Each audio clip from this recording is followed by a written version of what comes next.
And we should give him a round of applause. Well, we should give him one anyway. So can I just confirm, is Willie still connected? If there's any questions that we want to pose? He is connected. Are there any questions that we'd want to pose to Willie, just around what we saw? I'm not sure how many of you have actually looked at or read that report from the WGIC, but if triple Ps are something that are relevant to you, it's an incredibly good report to get hold of. Yep. No questions, so we can. Oh yes, yes. Sir. I can't guarantee that that's going to work, but give it a shot.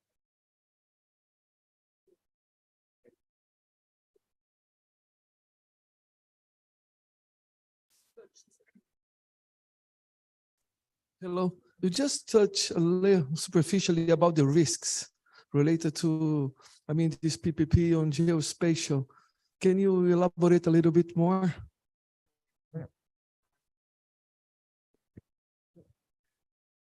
He also touched on business models and contracting models. So, but I didn't hear clearly which one he recommends for geospatial sector, specifically the contracting models. We could get Willie to answer any of the. Good afternoon. Can you hear me? I think the point you're making around the contracting models, which we were also talking about in one of the panels yesterday, stands out. Because the traditional PPP models are all very high, or let's say the historic from certainly, if we use the South African context as a point of reference, they tend to be incredibly high capital intensive projects, building infrastructure, roads, civils, which are then built, operated, and transferred over time, right? So that is something that that I think the report talks about models. I've looked at it, but there isn't an explicit this model works. It's very much a case by case. It's what's relevant. So that I think there's still a body of work that needs to be created for that. Is my opinion. But the risk profiling, I think that's a question. Let's see if we can get him online to share with that. Ah, and Albert has arrived, who is actually your MC for the day. But more importantly, Albert is also part of the WGIC, and Albert, you've also been part of that triple P work. Yeah, I'm online if you require me to answer the questions. Hello, Willie. I'm glad you're there. Good afternoon, everybody.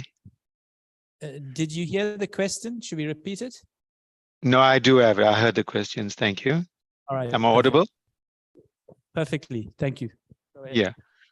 Thank you. I think on the first one, on the risks, so I think what we're trying to do as part of the second phase of our project is do some risk profiling on what will be the potential risks that service providers and companies would want to consider, and even governments, for example, in undertaking PPPs.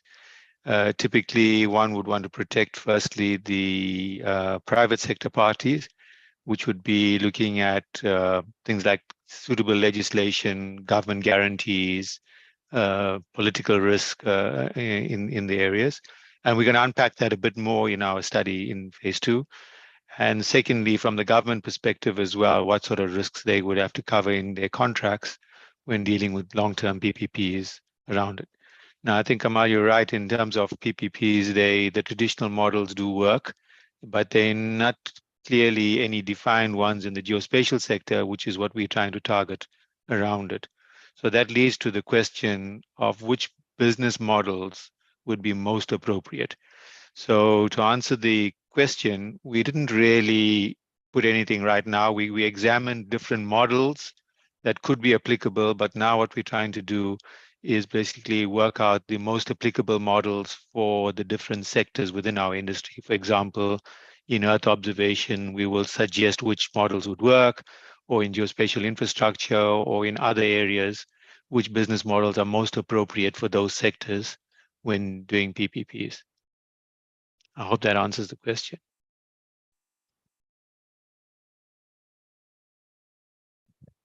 Willie, there's nods in the room, so you've done it.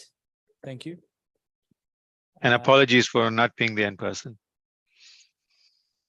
Yes, we'd love to have you here in person because I can see lots of other questions, but we're going to hold it.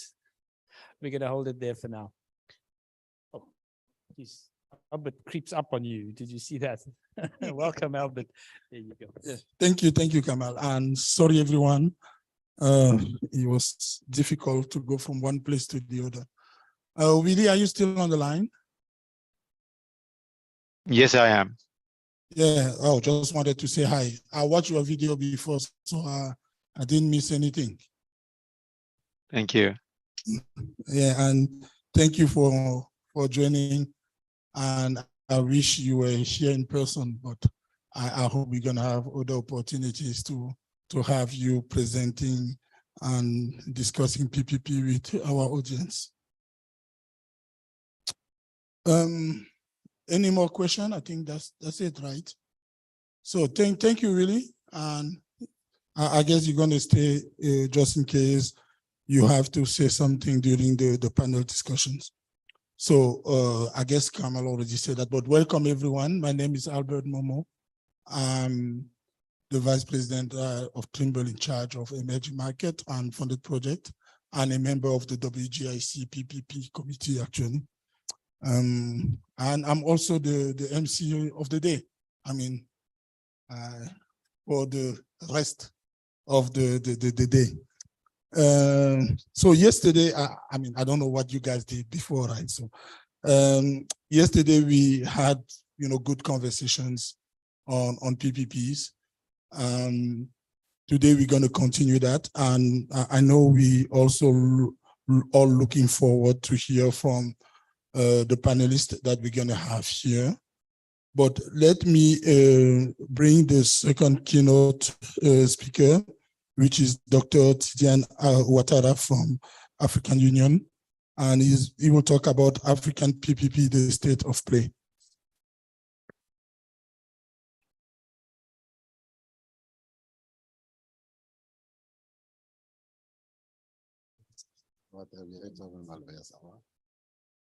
Thank you, MC. Instead of calling you Albert, I would like to use the new MC. Thank you very much. Once again, on behalf of the African Union Commission, I would like to thank the organizers for giving us the opportunity to not only contribute, but also share some of the findings of the studies done or undertaken by the African Union Commission in the perspective of providing the new established African Space Agency with ammunitions to develop some programs. And as I said yesterday, the African Space Agency is a reality. But the programs that are covering the fourth segment, meaning SATCOM, Earth observation, and navigation positioning, and astronomy and space science per se, should be built based on fact and evidence.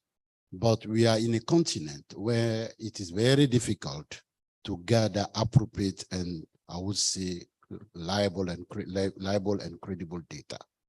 Therefore, the presentation I will make today is built based on the findings from study done by Locate IT, a private company in Kenya, and Space in Africa, a private company in Nigeria. They did these studies to make sure that we gather a lot of information. For sure, as I said, there could be some bias. As I said, some of the data could be improved. But what is important and the key findings is the reality we have. We have several evidence from this, I would say, this presentation. As I said, the Space for African Union Commission, as adopted by the head of state and government, space is key for the implementation of the Agenda 2063. It is in the Agenda 2063 that we have the 7 aspirations for the 50 African countries, therefore for all African citizens. And the Agenda 2063 is our compass towards a sustainable, developed Africa. Again, we use space to support the different pillars in such a way we reach the vision or the three pillars of the visions: integrated Africa, prosperous Africa, and peaceful Africa. In the African Space Policy and Strategy, which is one of the key legs of the African Science, Technology, and Innovation Strategy, TISA 2024, supporting the Agenda 2063, the strategy has one important goal: an indigenous space capability, both in the private and public sectors. That is important. For us, we cannot do space alone. It is not about public, it is not about private. They are condemned to work together. Therefore, the partnership between public and private, it is a necessity. It is mandatory. Secondly, space by its nature brings different stakeholders together. One size doesn't fit there, doesn't fit all, I would say. Therefore, by its nature, space is diversified. Therefore, we need different skill set, we need different infrastructure, and space, it costs. Please, don't quote me wrong. Space is not only a humanitarian business. Space is business. Space is about making money and spending money. It is about that. Another story is wrong. You don't go to space for humanitarian affairs only. You go to space to make money when you're a private sector. Now, the applications, it can be in humanitarian affairs, it can be in agriculture, it can be in oceans, it can be in forest. These are the applications. But for space, we need money, either to spend, either to save money. And space is contributing to African socio-economic development in providing only two things. Whatever you do in space, it is to provide data or information for decision makers to make decisions. That's it.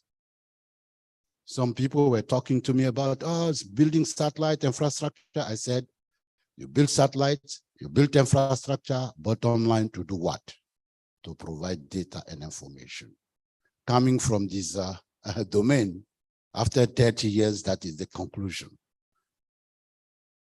And as you can see here, sorry for the quality of, it depends on the projectors anyway. Here, I was trying to explain to you the evolution or the fact that space is bringing a lot to Africa now in terms of benefit. Private sectors involved in space are gathering a lot of money now. From 19 billions, we are looking at now beyond or above 20.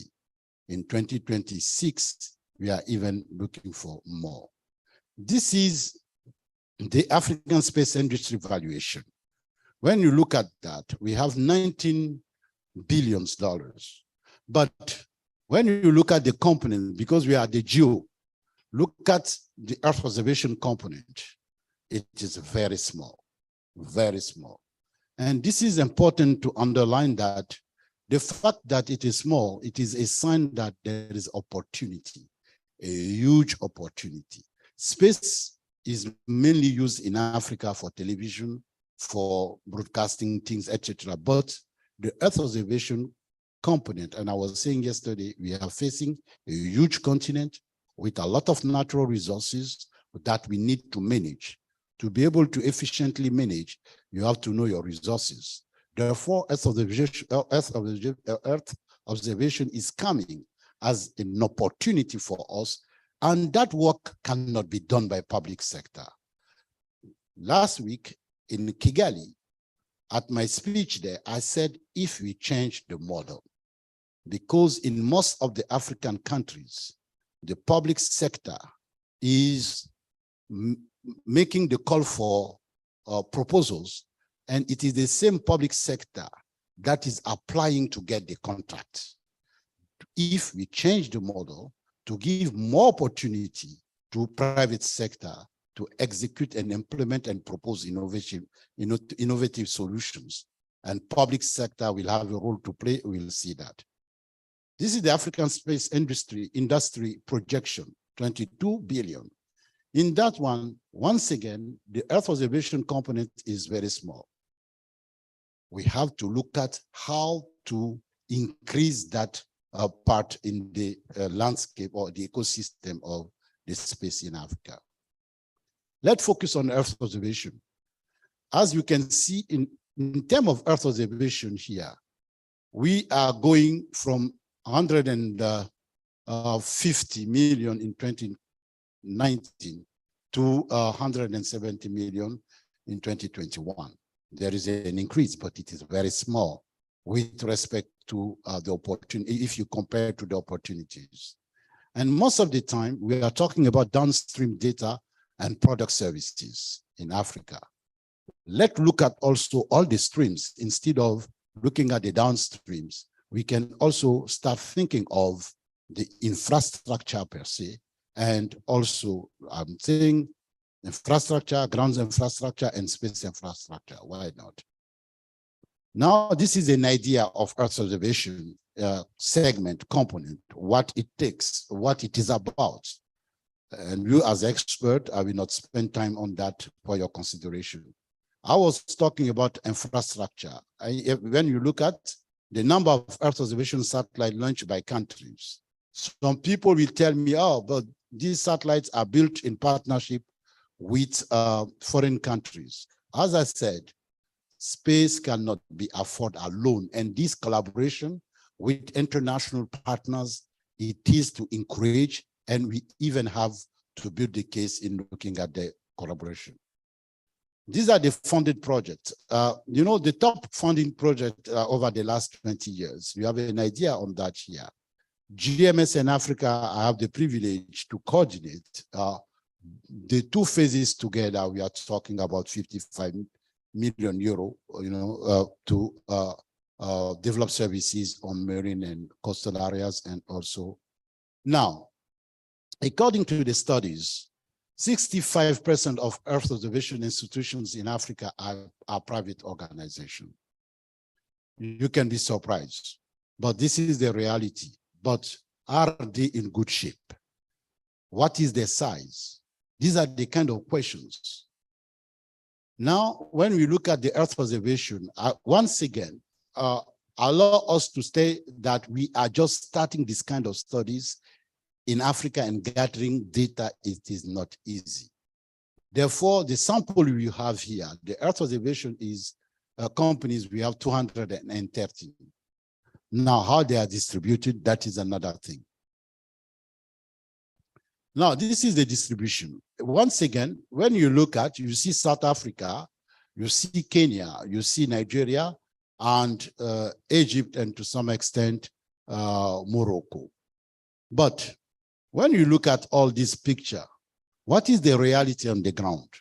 The reality on the ground is the fact that the private sector is weak in Africa, and we need to boost the private sector in Earth observation area. Services offered by the Earth observation company. And when you look at the number of employees, while others are talking about 1,000, 2,000, etc., we are talking about 10, 20. It's okay, it is a beginning, but we have to change the model. People were talking about the business model. I'll come back to that. In Africa, all business models developed in Europe and in America, in Asia, will fail because all of them are not taking the cultural point of view. How to do business is first a cultural matter. In Africa, the way of doing business, don't come to Africa to get 4 billion contract or 30 million contract on the spot. You will be disappointed. Build the trust team. Go with small contracts. This is how it is better to look for 100 contract of 1 million instead of one big contract of 100 million. Here, it will be very difficult, and I can even dig on that. Ownership. We've seen that the ownership in terms of the companies and the private sector in Africa. You know, people, you know, they wake up in the morning, they create their private sector and it belongs to them. And, you know, now, don't ask me about the duration. This is another one. The study is showing us that as soon as created, 6 months to 1 year later, it disappears. Let's talk about the sustainability during the discussion. Different ideas are more than welcome. Funding sources. Once again, people are using their garage, their own equipment. The bootstrapping is the most funding sources. Once again, the sustainability, when your own resources are destroyed, it is finished. It stops there. Partnerships, the partner institutions, because when we say public and private, I want us also to take time to define what is private in Africa, what is public in Africa. In public, are we talking about the government institutions? Are we involving the NGOs? Which kind of NGOs? All this kind of definition needs to be done to be able to better capture not only the data, but to process them efficiently to address what we are talking about. The partnership matters are scattered. You know, it depends on what is there as opportunity, we take it. Are they following a plan for 5, 10 years developed by the country, by the government, or you just come because there is a project funded by UMEDSAT, there is a project funded by this, I just want to seize the opportunity, and after the project, I disappear. Again, let's talk about the sustainability. Commercial partnerships are the most dominant form of partnership. For sure, it is to make money. But most of the time, it is not partnership public-private. It is partnership public-public. As I said, public sector competing against private sector. If we change the model in the new space era, I think there is a lot of opportunities, and the discussion today, this week, can contribute building the case for the private sector in the Earth observation arena. Challenges with Earth observation private markets in Africa. These are the challenges. Usually I don't like reading what is there because you are better than me on that. But the last one is the critical one for me, the skills gap. You don't go to the private sector without having appropriate resources, labor to get the work done. Factors responsible for industry growth. We all know that. Let's try to translate it into actions in terms of, Africa as a global player in the space arena. And as I used to say, innovation in science and technology arena never happens if you do not have the academia for research and development and the training of skill, and the private sector to provide innovative solutions and to translate the research, the findings from research and development, to translate that to the market need or to bring it to the market. This is for us the pillar. It is clear for us that the partnership between private and public should come from these 3 key pillars. And when we say private, please, the academia also, there is private sector there. Let's talk about that later during the discussion. Way forward, I would finish with that. We African Union Commission, through all the mechanisms we have, policy, strategy, etc., we are trying to convince, and we are continue supporting and convincing states to look at how to give Earth observation, navigation, meaning space companies, a kind of opportunities we are giving to other companies in other domains like infrastructure, etc. Incentive measures, legal tools and rules to develop in such a way the private sector can be easily developed. Otherwise, if they do not have these incentive measures, if there is no interesting legal frame for them, it will be very difficult to take off. I will stop here, waiting for the questions, but before ending, African Union Commission is supporting space in Africa for the New Space Conference, African New Space Conference in Abidjan next year, April 23 to April 26, where we are bringing the private sector together from Europe, from Asia, from America, with African private sector. We have to start talking now about Africa as a continent with the support from the private sector for the matter that brings us here, space and specifically Earth observation. Thank you very much.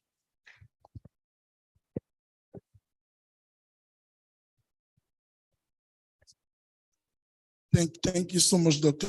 Tidiane. Let's open the floor. You may want to stay.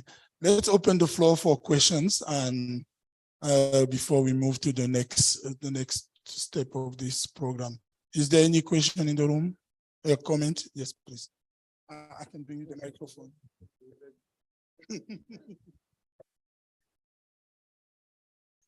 Thank you. We saw the first presentation, like more focus on infrastructure, no? Public and private partnership to create infrastructure. But then there is these several gaps to create a kind of a really robust, vibrant ecosystem. You know, the $1 million question is how to move, how to use these public-private partnerships to create infrastructures, open infrastructures, where all these companies can work together and really develop together the market in Africa.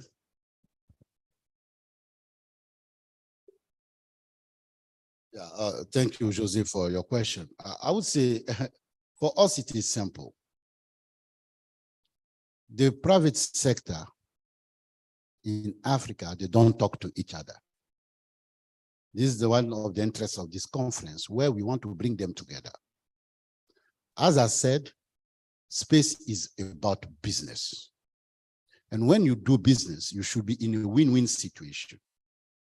Therefore, the private sector should come with complementary offer, meaning you do that, I do that, and we propose. Instead of you come to propose something on the same matter, I come and I propose. What happens? Duplications. And that is one thing. Secondly, if you don't talk to each other, how can I know that what you have, I can use it in saving money and time and to move on? And also the public sector. As I said, we need to change the model in Africa. Public sector in many countries, they make a call for proposal. Instead of leaving it to the private sector to apply, other public institutions apply, and they win. The private sector has to disappear because they survive thanks to this cause. Now, in talking to each other, public sector will understand that they have to focus on policy, resource mobilization, program development, and they can implement this program through the academia and the private sector. And they can even monitor the performance and come back with new programs. You know, we have to talk public, private, decision makers. We have to find a forum where we talk. The forum can be in person, it can be online. And the African Space Agency, as one of its big segment that will be taking care of the business developments, we are expecting that they link to some continental initiatives like the free trade, which is in Ghana here in Accra, because one of the African tools to increase the trade is that organization in place. They have several mechanisms and we have to take advantage of it. Thank you. I can take one last question because we have to consider the time. So and if you think that your question is relevant to the discussion, let me keep it to the discussion. we can bring that back during the panel discussion.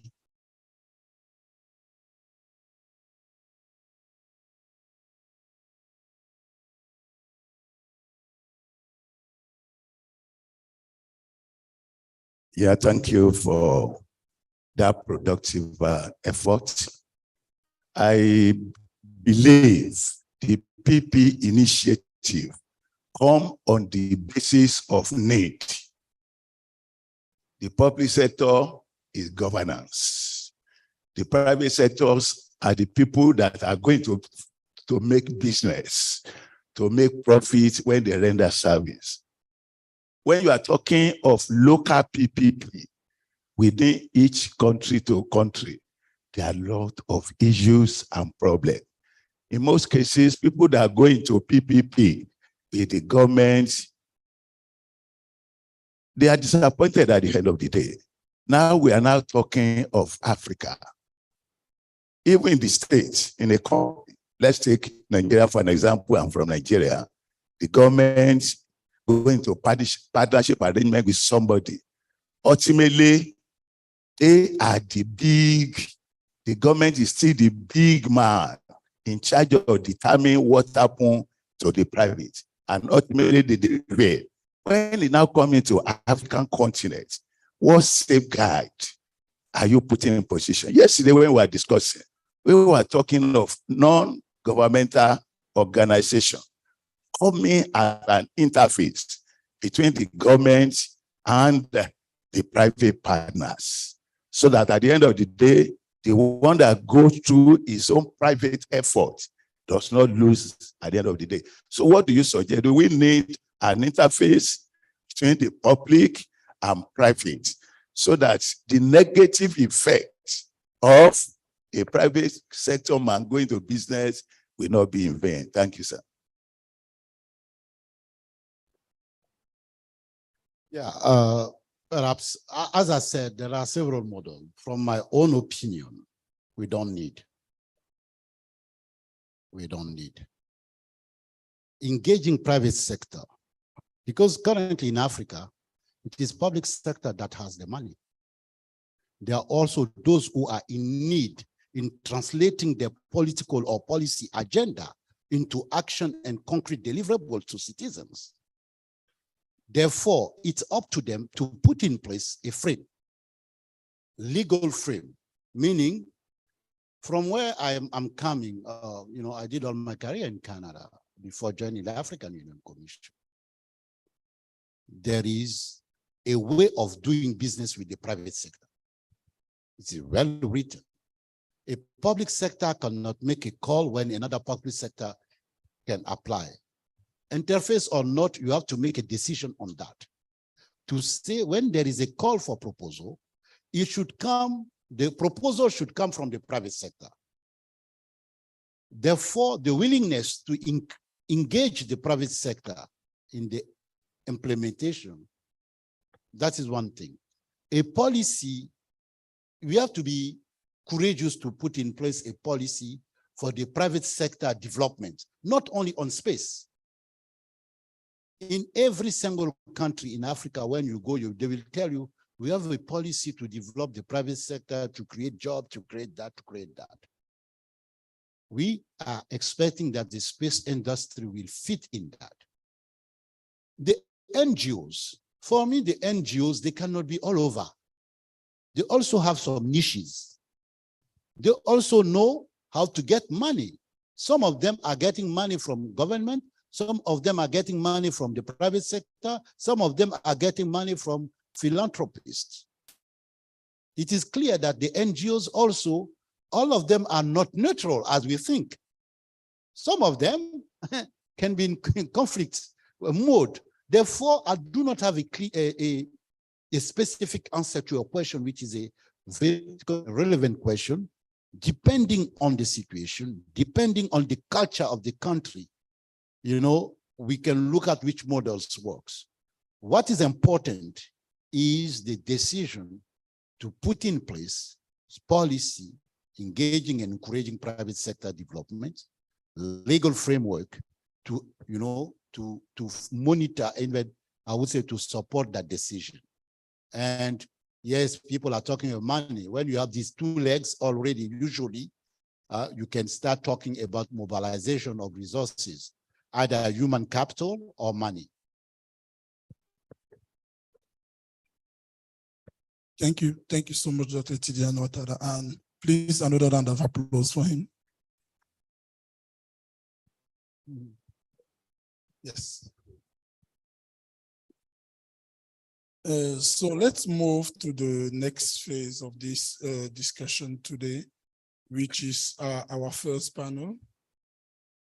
And the panel will be facilitated by, I'm sorry if I pronounce your name wrong, Kobisa Fadana.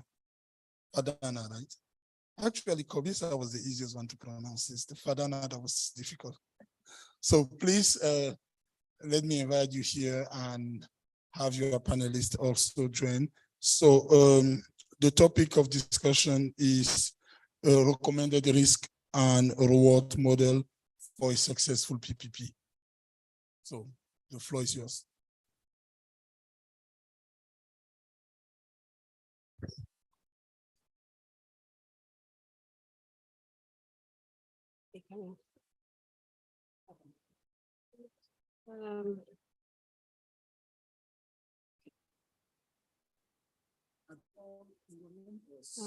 Think Waku. Yes, yes, oh, yeah, no one is connected. All right. Thank you so much. My name again, I'm Kobisa Fadana. I work for SANSA. Everyone knows what SANSA does. I joined SANSA December 2021. So this is my first GEO. I was hired as a project office manager for Earth observations. And then I was appointed to act as a chief SBD manager from June this year. Before SANSA, I was working for Square Kilometer Array South Africa, which is now known as Sarau. I worked for Sarau for 7.5 years. Before that, I was working for ESCOM. That's where my career started. My main focus areas, it's project and program management, contracts management, stakeholder management, and the business side. Thank you. I'll hand over to the panelists to introduce themselves. Thank you. I am Emily Smale. I'm based at the U.S. National Oceanic and Atmospheric Administration in the Satellite Oceanography and Climatology Division. And with GEO, I work to support the Group on Earth Observations Blue Planet Initiative, which focuses on the ocean and coasts. Thank you. My name is José Luis Moutinho. I'm based in Azores, Portugal. I work for the Atlantic International Research Center, Air Center, and I'm the Chief Business and Networking Officer. Thank you. My name is Kweku Entry. I work for the African Open Data and Internet Research Foundation in charge of projects, and we're also champions of geospatial technology in Africa. Thank you.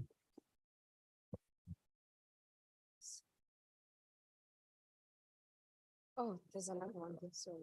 Thank you. Thank you so much. We've been assigned a very unique task to recommend risk and reward models for PPPs for a geospatial sector specifically. I'm saying it's a unique task because since we started to talk about PPPs, I think it was yesterday, we can see that it's not an easy process to even establish one within this sector. And yesterday, the speakers defined what a PPP is for us and the benefits of it. And today, I like the fact that the speakers touched on the business models and the contract models, which are a base for us to talk about, to even talk about recommended risk models or reward models. Because in order for you to say this is the model that we think will work, we need to first know which business model or contract model would work for a geospatial sector. So without a waste of time, I'm gonna give the panelists an opportunity to unpack. We're gonna start with the risk models for a triple P within the geospatial sector. I'm gonna hand over to Emily. Okay. Thank you. So as was mentioned previously, there are a lot of different models. So I'll give an example of a few that we've been working with within GEO, within the Blue Planet Initiative. One is that we work really closely with Esri on a project related to the Sustainable Development Goal 14, where they are processing the methodology that we had public sector scientists work with the United Nations Environment Program to develop. And from there, we will have the data products processed by Esri, and they are producing different visualization tools. I would say another type of relationship would be with some of these companies, particularly in Europe, who get funding from the government agencies through some of the funding calls. So as was mentioned, that this is the model in other areas. So for example, we have a couple companies we've worked with there, Demois in Portugal, as well as CLS in France, where they have gotten funding from the European Commission from funding calls on projects that are related to our activities. And then we work with them to try to figure out how to maintain those services. In terms of the risk, I would say for the small companies, I think that they have more risk, and that's something that we've heard quite a bit, is that they're more reluctant to agree to maintain something long term because they aren't sure about their sustainability or things of that sort. So I think upfront in the partnership, you need to have the agreement whether you're going to share all the data openly or you're going to pass it over to the company to sell the service. So trying to get that arrangement, upfront, I think is helpful. It's been a bit more of a challenge when we come in with companies who are already working on a project, and then we try to negotiate arrangement. And then just one other thing I wanted to mention regarding infrastructure. In the United States, there has been a lot of interest from companies who do the ocean observing infrastructure. So people that produce a lot of the, animal telemetry networks or buoys or things like that, to try to move towards a model of selling the data. And so I'd say that has gotten some resistance from the U.S. government partners, but that's something that might work in Africa or other regions. So for there, the companies are taking a lot of the risk up front, creating the infrastructure themselves with the hope that they can then sell the data to the public sector. Okay, thank you so much, Emily. I think my take from this, based on your experience and your exposure, in terms of the triple P arrangement, you've seen that the private sector carry more risks as opposed to the public, is the right saying? Yes. So I'm not sure if in terms of the recommendation, is that the right way of doing it or not, but like the previous speakers have mentioned, this is a work in progress. This is, I think maybe it's safe to say that it's something new or not so old for a geospatial sector as compared to your construction projects and your road projects. I'm gonna hand over to you, Joseph, the same question, the recommended risk models for triple P within the geospatial sector. Yeah, and in this specific case of marine data, for example, I'm working on a study, helping on a study in Portugal to study the complete value chain of marine data. I know it's difficult to, let's say, to map where all this data come from, who owns this data, how can we use this data, and then who be the final users.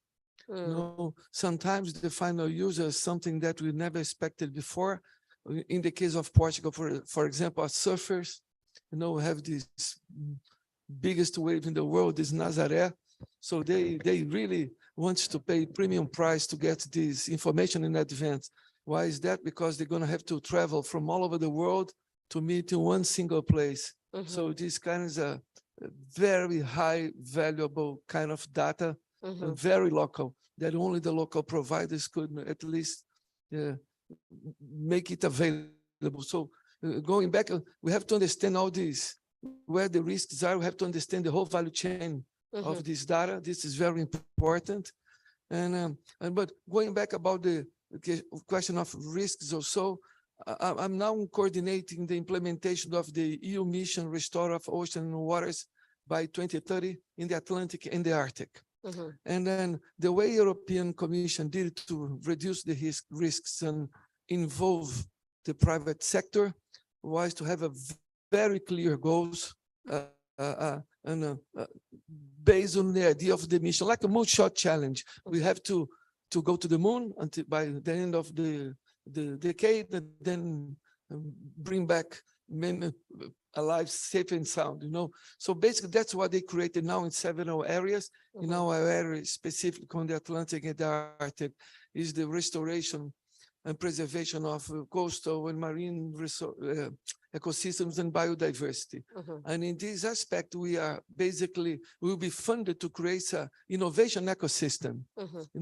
We have to transform alternative business of preservation and restoration in a mainstream business, where all these companies can make money preserving this area. There are several ways of doing it. We still don't know, the gold standard, but having this very focused mission with very clear goals, as Tidiane said it before, but then translating these calls that Emily said, I want you to compete to solve this problem, to get me this product, like a kind of a puzzle of solutions that they all come together in this a big solution for the restoration.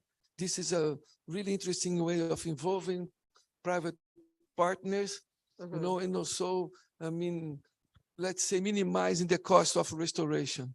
Okay, thank you so much. I think again, your comments it's emphasizing the importance of defining a contract model, or rather a business model, because when you're talking about setting out the scope, a clear scope and the timelines, so in terms of the project that you're implementing, so that's another type of a contract model. But again, I think with time we'll be able to determine whether it works or it does not work. Also, the competitive bidding between the private sector is another type, which is, it's not wrong, but I think as a community, we need to get to a stage where we're able to tell that the competitive bidding works for us or does not work for us.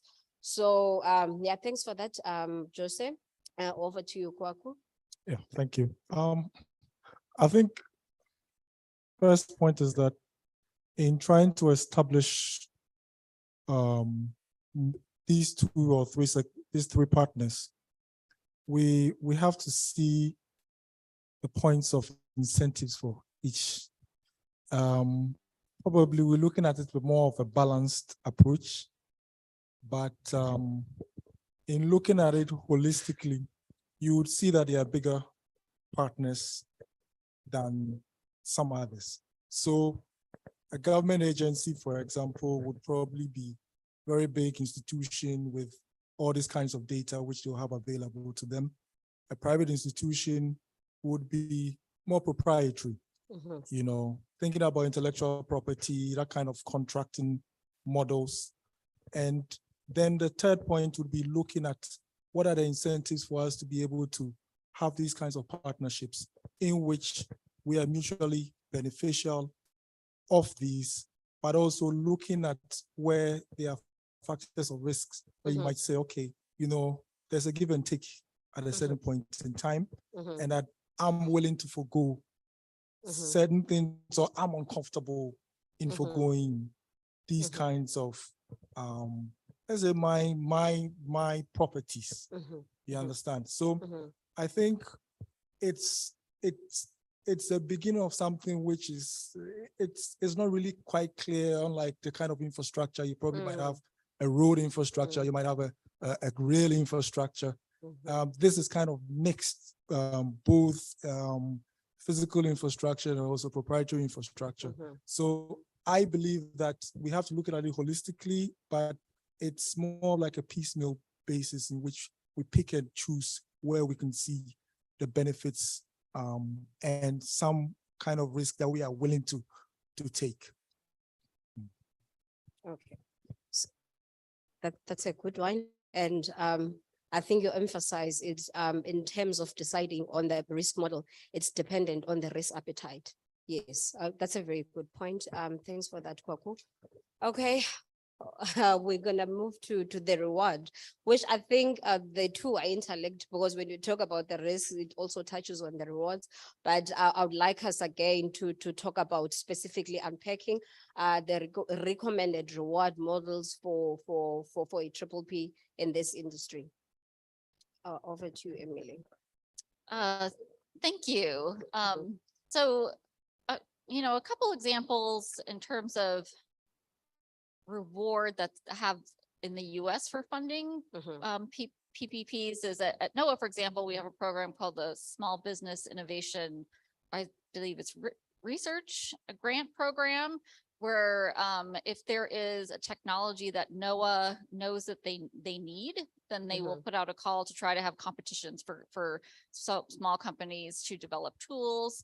And then the reward is that they end up getting a product developed that will be useful to NOAA long term. Department of Defense has a program called DARPA. I don't remember what the acronym stands for, but they do much more high risk, high reward. So they will do large sums of funding for really innovative projects, knowing that most of them will not pan out, but that the ones who do tend to really, create a step change in whatever industry you're doing. So I think obviously DoD has more leeway, I think, in terms of taking bigger risks than NOAA, just because they have a lot more funding. So, as was pointed out by, my colleagues, I think the rewards obviously can be bigger if you take a bigger risk, but some of that just depends on the appetite of the company or the agency that's supplying the funding. Okay. All right. Thanks for that. Thanks for that, Emily. Over to you, Joseph. Yeah. I mean, we are now in the new space. We are a little bit like we were at the beginning of the internet in the 90s. You know what I mean? It's a open ground to make a lot of money, as Tidiane said. So the rewards are immense, and if you can imagine, like the valuation of the companies when the internet started in the 90s, 80s, it was basically, you couldn't even fathom, the amount of money that these companies would value. So we are talking about, we are in the very early stages of a new business, a new space. So the rewards, if you keep investing, you have commitment, and if you do, like I like when, like Serge Brin from Google says, if you keep alive in the next 5 to 10 years, the rewards could be immense. And this is the kind of market in the future that could be the winner take it all, like Google, Facebook, Twitter, So the rewards are this, just to say, they are in the very beginning to understand the possible rewards of this new business right now. Okay, well, that's a good point. Thanks, Joseph. All right. Maybe you can look at the rewards. So you can broaden the rewards into maybe specific, maybe industries, for example. So you probably might find that maybe the rewards, there might be more potential rewards in certain geographical regions of the world where geospatial technology might be used for example, mining, for example, agriculture, and others probably might be more for oceanic observations and also oceanic research. And it will be different for those kind of regions if it can be translated to see those specific rewards and say, okay, it's better for private companies to probably have the more leeway to be able to have more research in this area. And then these products probably could be not really partnered, but the government can take up that. It might not sound more like PPP, but it will be translated in a way in which you are having the end product and not having to concentrate fully on that sector. Okay. And the rewards also might be the same PPP model in which the shared benefits for each partner or how that PPP might translate. So I believe that, yes, I'm agreeing with you. I mean, you can stay alive in this. We are burgeoning with its beginning, but the more that we talk about it, the more that people become aware of it. There's the interest in it that some companies might not be interested now, but if you're talking about the benefits in the relation to the industry, if I say, okay, you know what, we're willing to even invest, even though we're not part of this, we're willing to invest in it so that you can do whatever research or do whatever applications that you want to have come out of it. And then we brought in the conversation and we don't become, it's again the technology siloed and thinking that we are the only ones doing this and it's only applicable to us. So we open more the stage for those kinds of conversations to take place. Okay, thank you so much.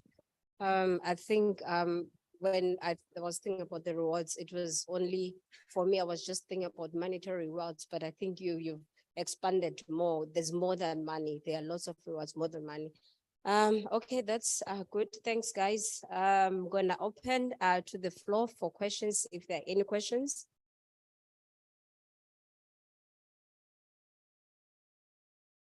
Okay. Oh, okay, go ahead.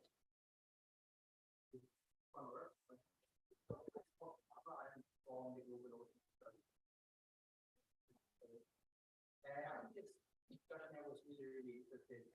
What's important is about population in space, but I would like to talk a little bit about in situ observation, open the ocean area. And in my experience, I think the combination of in situ observation with space observation seems to be it's point where we can make a lot of progress and create a lot of value for our.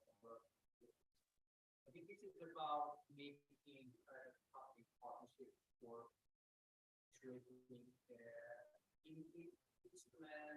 and value, but also on the side of services, where you can create value for society, but also for companies to do services.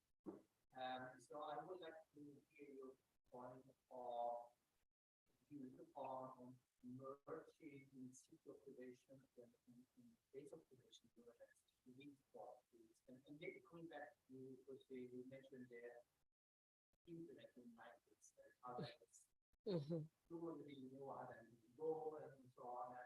The point of that. First thing is that ended in the .com crash by the end of the 90s, right? So there was a lot of investment that went down, didn't work out. And the second one is the value of open source. And there are many studies out there that really points out the value of open source, how the open source for PPP and all this protocol or really the catalyst to that fantastic development of the open source for working together. Maybe you would like to comment on the value of open source. First, on the in situ observation, in the case of Nazaré, no, it's one of the, we have two buoys over there that cost millions, as you know. I mean, a lot of in situ observations over there, because I mean, these buoys are critical to understand the size of the, measure the size of the waves. And there's a lot of local investment from the local municipality and even from the World Surfing League to measure in meters, because the world records are broken in 2, 3, 5 meters. How can you put all these sensors to understand the size of the wave, the direction of the wave? So there is in situ, integrated in situ observation is absolutely critical to generate value to a lot of, to basically to Earth observation in general. I mean, this is absolutely critical. And in terms of these, the internet, I mean, how it exploded, open, disappeared, and it will happen the same with all these several, I mean, initiatives. You know, what we've seen with, I mean, with electricity, I mean, like in the 19th century, when they start to electrify the United States, for example, I mean, there were several different ways of distributing energy, different technologies, different voltages. And then it was the same with the railway, for example. Even the roads, it was also at the beginning, different ways of, so, I mean, I guess in the moment we were just trying, I mean, starting with these innovations, some of them will succeed, most of them will fail, and then we will find that you'll be very easy in the future with the respect of hindsight to say what we did right, you know. But one of the most important things that is most of these technologies have unintended consequences. No, Facebook was made to put students that stood in the same university together. No, something, DARPA, I mean, created the internet because, I mean, they wanted to put together 4 or 5 computers, not to log in one in another. So, and then basically the internet started over there in the 69. No, so, I mean, there is still a lot of unintended consequences, and will depend on the user uptake of all these technologies and all this data, and how they value their data for these day-to-day businesses and their day-to-day life. I don't know if I answered your question, but.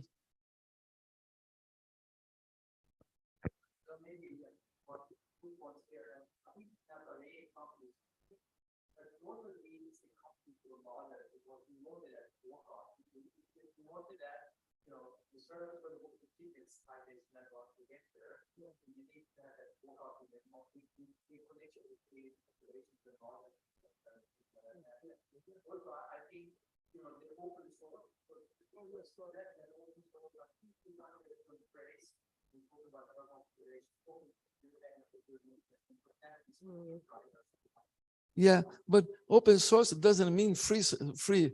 And that's the point. I mean, the beauty of the open source that you can build it together, but it still can make a lot of money. You know, this is the important thing. I mean, the more you share on the internet, internet is basically open.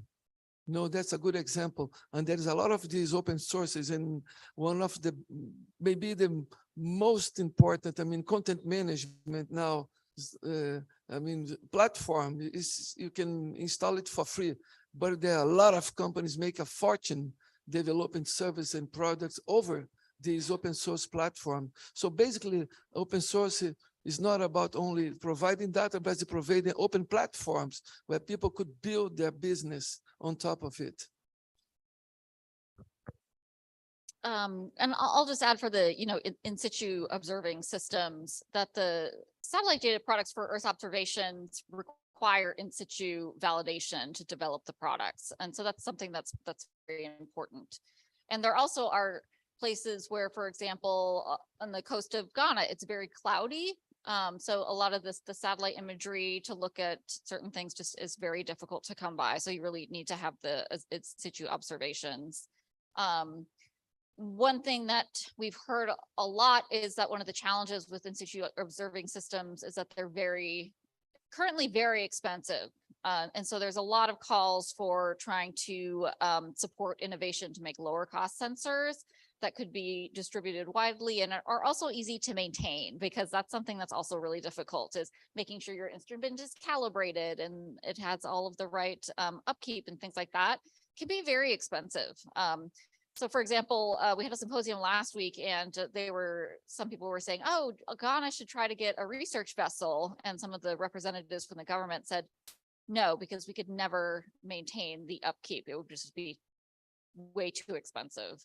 So people who could work to do innovative technologies to get those in situ server systems down in cost, I think that there's a big market for that. And we've also we had a workshop recently about water quality, and we were talking about the lack of radiometry data, which you need to measure chlorophyll, for example, to look at algal blooms. And those are very expensive. So it's like $20,000 for one radiometer, which, most people cannot afford. And so, people were brainstorming about, other than trying to make a lower cost sensor, could there be a business model where you just have a company that has a couple radiometers, and then you just contract out the company and they go around to collect the data? Or you have some type of subscription service where if I want to have a buoy, the company will maintain it long term, and we just pay a subscription for it rather than trying to have everyone have their own buoys and maintain it. But then maybe you could spread the risk some. But I've heard a lot of discussions in the ocean communities about these type of things. But the institute data is certainly, I think, a good big potential market for a lot of business. Okay. Thank you so much. Yeah, let's keep it like this. Yes, our program director is here already. I think let's keep it to one question. Okay, but the one last comment to close this discussion. Dr. Tidiane mentioned an issue of private sectors not being fully established. Oh, okay. Firstly, we don't have a lot of them. And the ones that we have, some of them, they're not really fully established in terms of the resources and the funding. But he further mentioned that it should be, I'm not sure if I got that point right, but I'm just going to bring it out. It's a responsibility of a private sector to approach a government with an idea. And I was thinking when I was sitting there that the contracting or rather business models, when you talk P, some of them, or rather most of them, they require a little bit of funding or maybe a lot of funding from a private sector. So if you are a private sector and not fully established, how do you approach a government if you just have an idea but without a funding?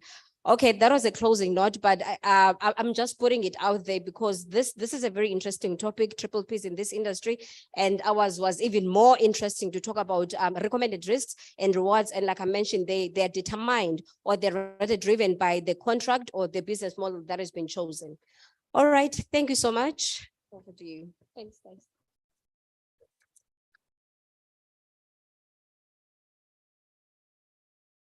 Yes, thank you. Thank you to the panelists. Thank you to the facilitator. And so this is what we're going to do now. We're going to take a 20-minute break. I think it was scheduled for 30 minutes, but we're going to do like 24 minutes, try to catch up the time. So let's take that coffee break. And when we come back, we're going to have that interesting conversation listening from SMME.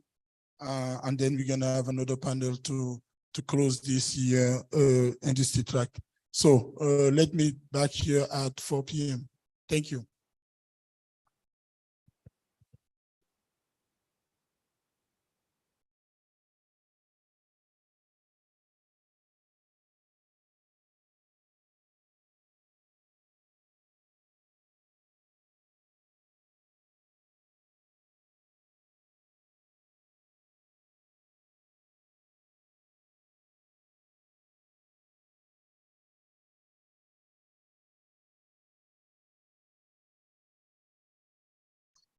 All these technologies are integrated in the delivery of environmental and developmental modeling services in the areas of climate change, REDD+ modeling, land degradation, wetlands, forest, wind erosion, water management, suitability modeling for socioeconomic planning and development, land use, land cover mapping and prediction, and early warning systems for food securities and disasters, as well as M&D.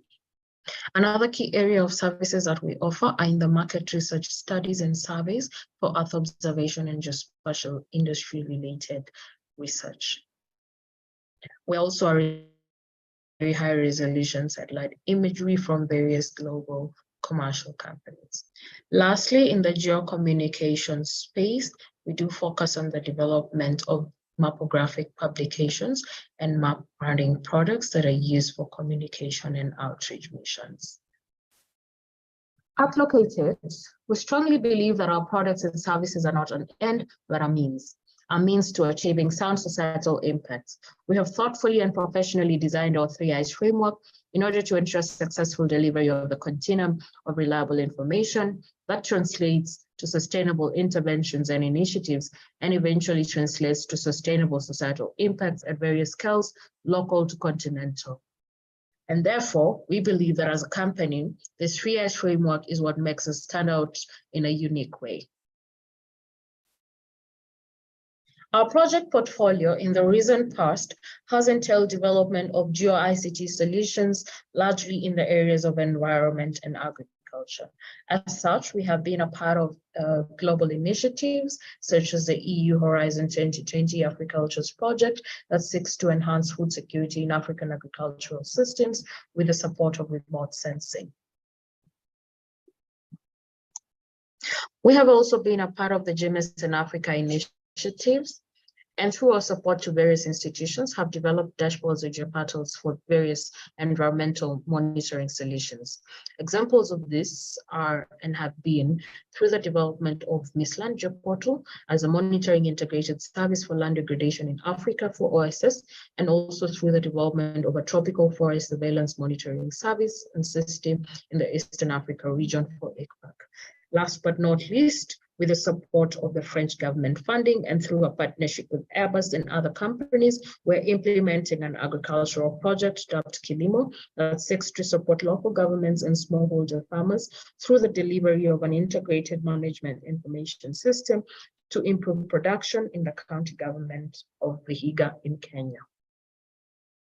Located has been in existence for the last 8 years, and through this journey, we have worked and developed various partnerships with numerous institutions globally, and also consulted and been a part of various initiatives both locally in Kenya and also continentally in Africa.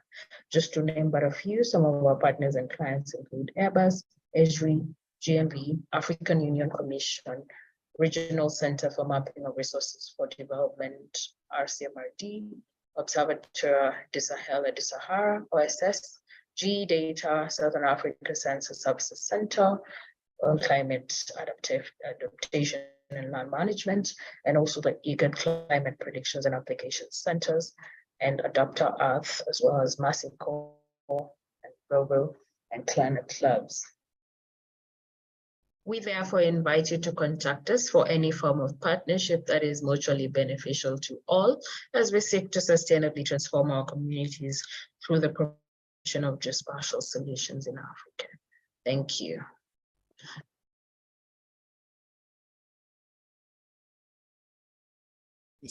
Thank you, Vivian, and it's good to have you here. So I'm gonna ask Pat and Medea to start talking to her. All right, you packed a lot into that presentation, and it's really impressive, the breadth of the thematic areas that your kind of your data for impact and your information for impact and all the inspire, all that comes together. What jumps out at me is I think there are many entry points to work with GEO, but when you said at the end, the ones you've been working on most recently focus on environment and agriculture. So to me, that focuses on GeoGlam, which is really focused on using remote sensing data to address some of the agriculture challenges. The other you specifically mentioned in there is in land degradation. That's another real priority for GEO now. There were actually 2 sessions today on land degradation. I don't know if you had a chance to participate. I would say those are 2 of the best entry points, and of course, AfriGeo. But I think the warning, and maybe what Medea and I talked about yesterday, is you have many areas you could get involved. So pick the one you're most passionate about, start there, get to know the group and see what opportunities are there. You may have some tools and data that could feed right into what they're working on and propel them forward. Absolutely. Thank you so much, Pat. And thank you. That was really a great presentation. It kept us engaged. And I see quite a lot of overlaps with the GEO work program. We have a fairly distributed work program. On Thursday, the plenary will approve it. It has 48 activities. So you will find a number of them that fit. But like Pat recommends, it's probably best to really focus on where the greatest potential lies for your work. And I think one aspect that I would have been interested in hearing a bit more about would have been your users, because over the last, I'm going to say, year or 2, the GEO work program has been emphasizing, that's a direction we've been asked to go with from our program board on operationalization. And much of the funding to the GEO work program is from research and government funding, which is more on the research and development work. But when it comes to connecting to users, that's where our community would value partnerships with SMMEs, coming up with a great portal to translate those great tools into something that users can immediately use. I think that's where the greatest potential lies. Yeah. Exactly. So I also heard GEO land degradation neutrality would be a great fit. They are up for flagship status on Thursday. The plenary will approve that, fingers crossed. And they have an ambitious program for the next couple of years. They've received 6 million from the German government, and they're really going into country-based capacity building. And that has enormous potential for partnerships with SMMEs. As a note of caution, it's not always a direct and easy route for partnering with the GEO Work program activities. It takes time, it takes energy to engage, for you to understand where their value is, and for them to understand how you can contribute, but it takes time. So like Pat recommended, focus and start with one area. Thank you. Do you want to react to that? And I have a question for you later. Okay, yes, I will react to that. First of all, I'd like to thank you for the very insightful, thoughts around how the presentation was structured and the work that we do. And just to answer to your recommendations on the GEO work committees, I would call them. First of all, I think we have an opportunity, like you said, to plug onto the existing land degradation neutrality environmental committee, and also in the agricultural space. And the reason for this is we've been working on the MISLAND platform that was highlighted on land degradation for Northern Africa.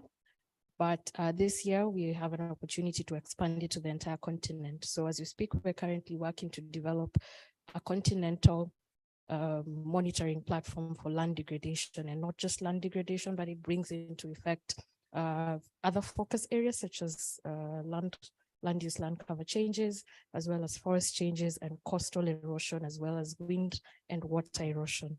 And that we are hoping to upscale it to the entire continent within the next 6 to 8 months.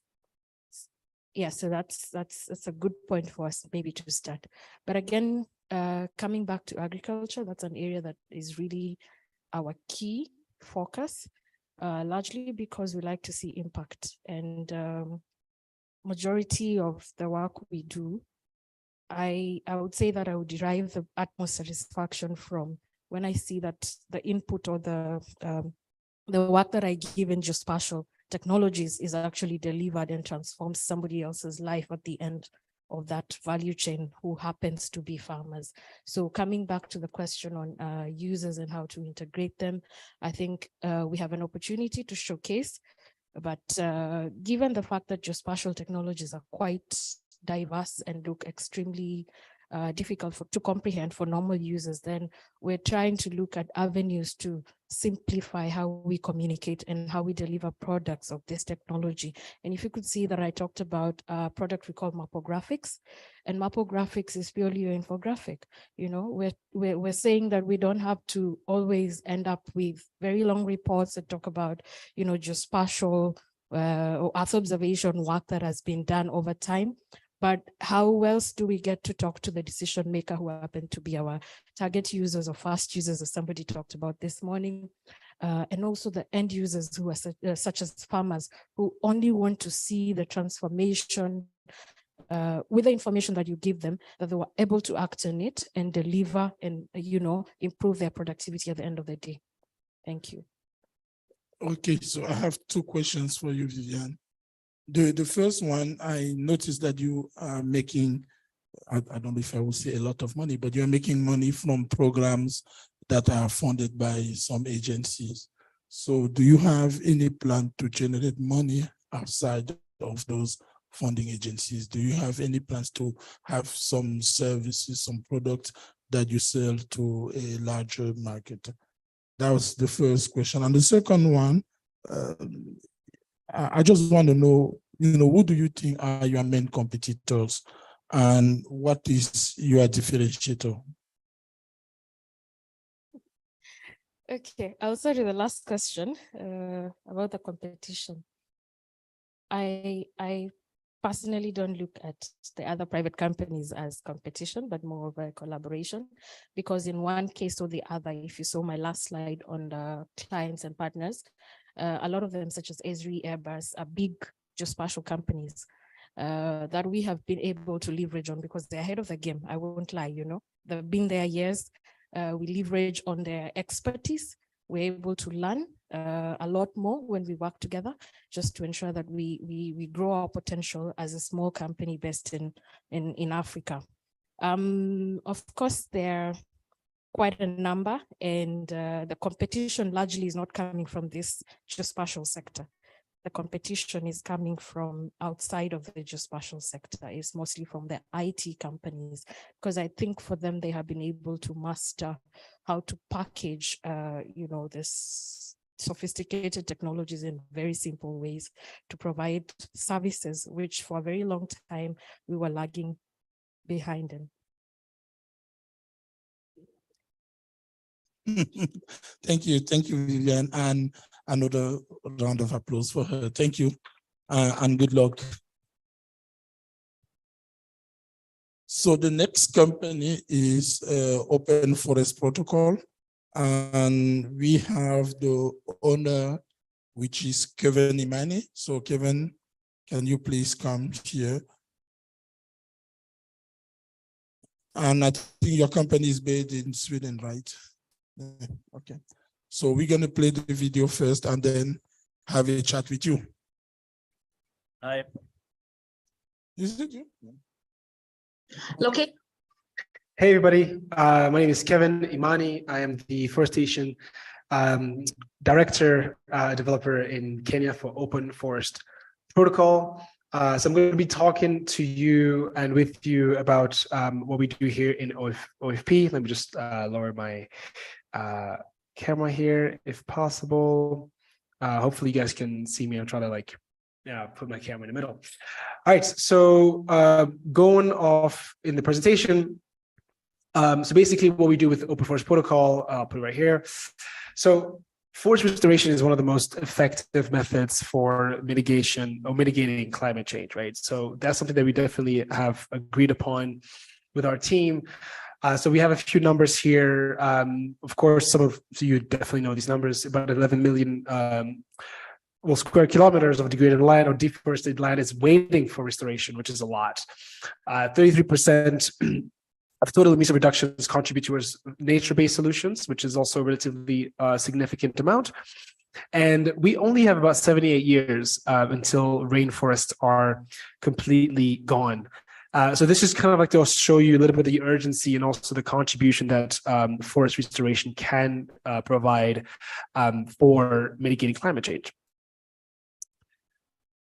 Here is an importance number, and this is respective towards the restoration economy over the next decade, according to the UN, $1 trillion. So it again shows that it is not only a huge market, but it's a growing market, because here we can see that the demand of carbon credits is only going to be increasing. We're looking in really in the next, I would even say, 2050, about 500x, which is a lot. So that's up to $500 billion.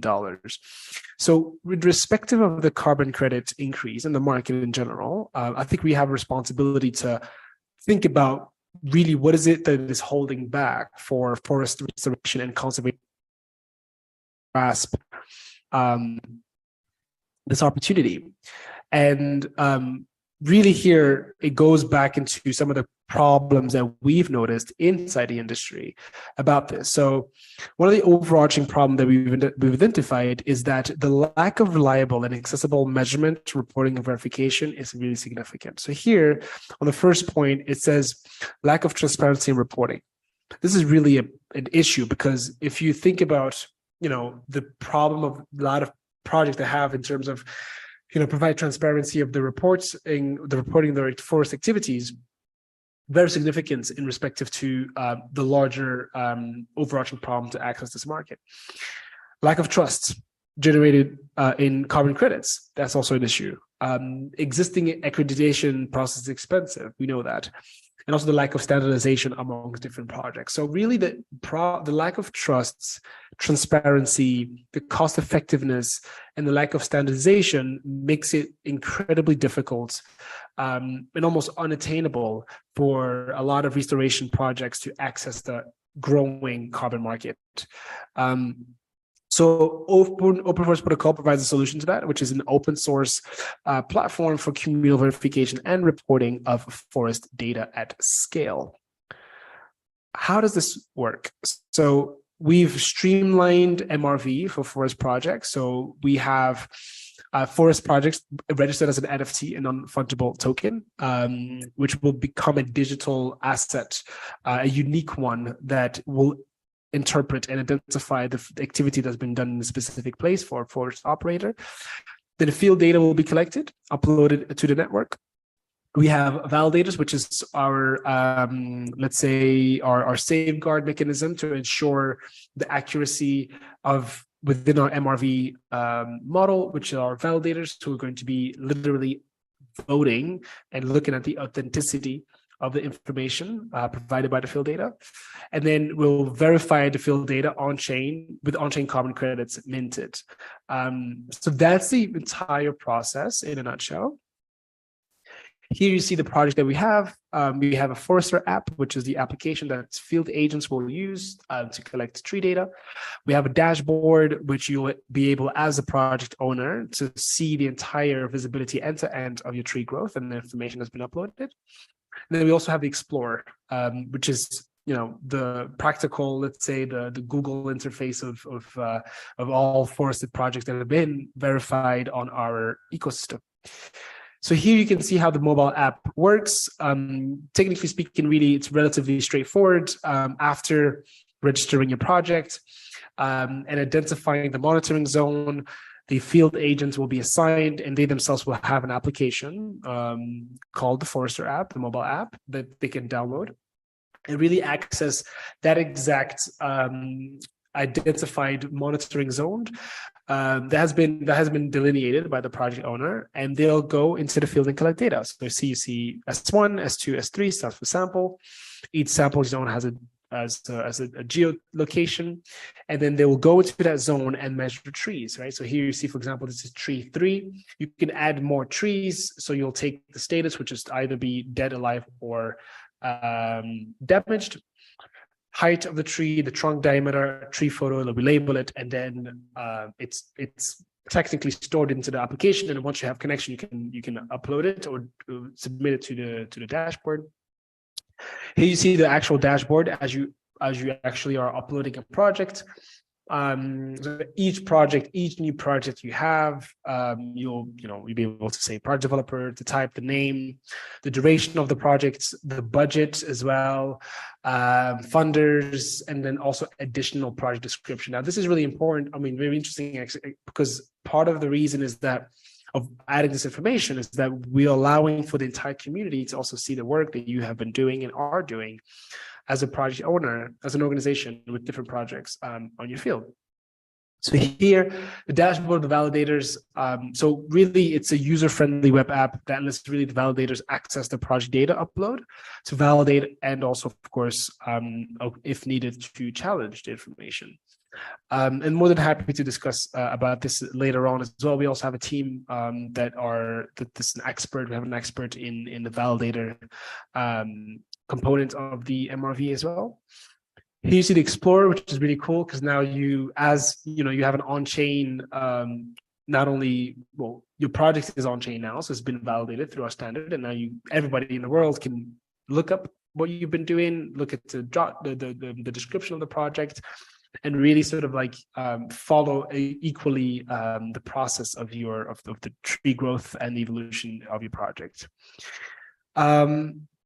This is about our team. Our team is relatively big. It's growing. We're looking in the next year to at least have about 40 employees here. It's going to be really exciting to kind of see how this is going to grow. This is really a global solution here that we're looking to build.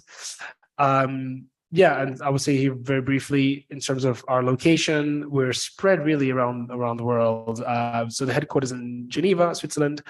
We are based in Miami, in Costa Rica, in Chile, and also Nairobi, Kenya, where I'm based. And yeah, this is myself. So I would say for the last remaining message, let's scale nature-based solutions to mitigate climate change. Contact our team. You can contact myself as well, the director of Open Forest Protocol in Africa, specifically with the hub in Kenya. So we're based in Kenya. Yeah, and that's pretty much it. So thank you very much for listening, and feel free to reach out to me on my email, kevin@openforestprotocol.org. If you are yourself a project organization or reforestation organization who's looking to do either afforestation, reforestation, we're looking to also integrate conservation, mangroves as well. Feel free to reach out. And if you want to know more about what we do, you can always Google us, www.openforestprotocol.org. All right, thank you guys, and have a lovely day. Bye-bye. Yeah, thank you so much, Kevin. And I don't know about you, but I felt like he was actually talking there, and I was looking, and I said, oh no, actually it's a video running. So, but that's great. I mean, you watch a recorded video and you feel like the person is actually talking in front of you.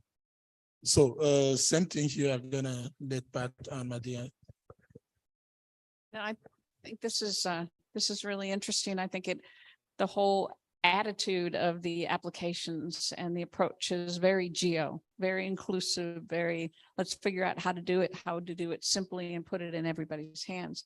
I think in terms of connections with GEO, the climate change working group, I think, is a real obvious point of entry. I don't know if that will change in the upcoming work program, but I've been involved in the climate change working group this past year. They have 3 subcommittees. They've been very focused on connections with other climate entities for more of kind of the process and collaboration, also focused on a lot of the adaptation and looking at the cross-cutting nature of many of the GEO programs that have their fingers in the climate change pie.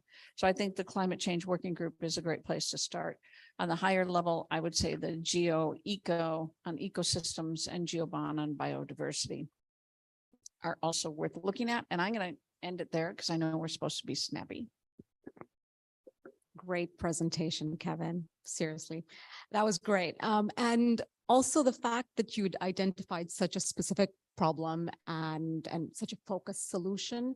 It was great to learn more about it. I think I'm definitely very curious to see how you have thought through engaging with local communities and partners in that whole validation process. I do see a lot of interest in thinking about carbon credits within the GEO work program. That is not something that we have been systematically looking at, I think. So that's where you could probably bring value. And one activity that I definitely want to highlight is the GEO Forest Observation Initiative. And what they do is provide a methodology for countries to set up their national forest monitoring systems. And it is also used by Red Plus to deliver payments to those countries when they report back on their sustainable management of those resources. So I know that they have a fairly ambitious agenda going forward in the next 2 to 3 years, that they do want to go down to the country level. And before they were fairly global, providing that methodology and not getting involved with the capacity development, et cetera. So, but that is changing now. And I think that link would be really interesting for them and for you. And yeah, finally, the whole question about bankable, science for bankable projects. I really feel like your solution helps identify those, and it's built on blockchain, right? So that is also a conversation that we need to be having more in future GEO weeks.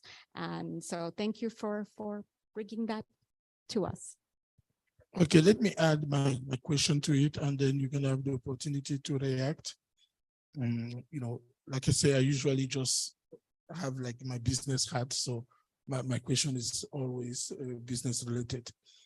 So who are your customers? And once again, just like everybody say, I really enjoyed that presentation, but I want to know, who do you consider your customers are? And the subsequent question is, what is the market for your product? Do you have like a measurable market for your product?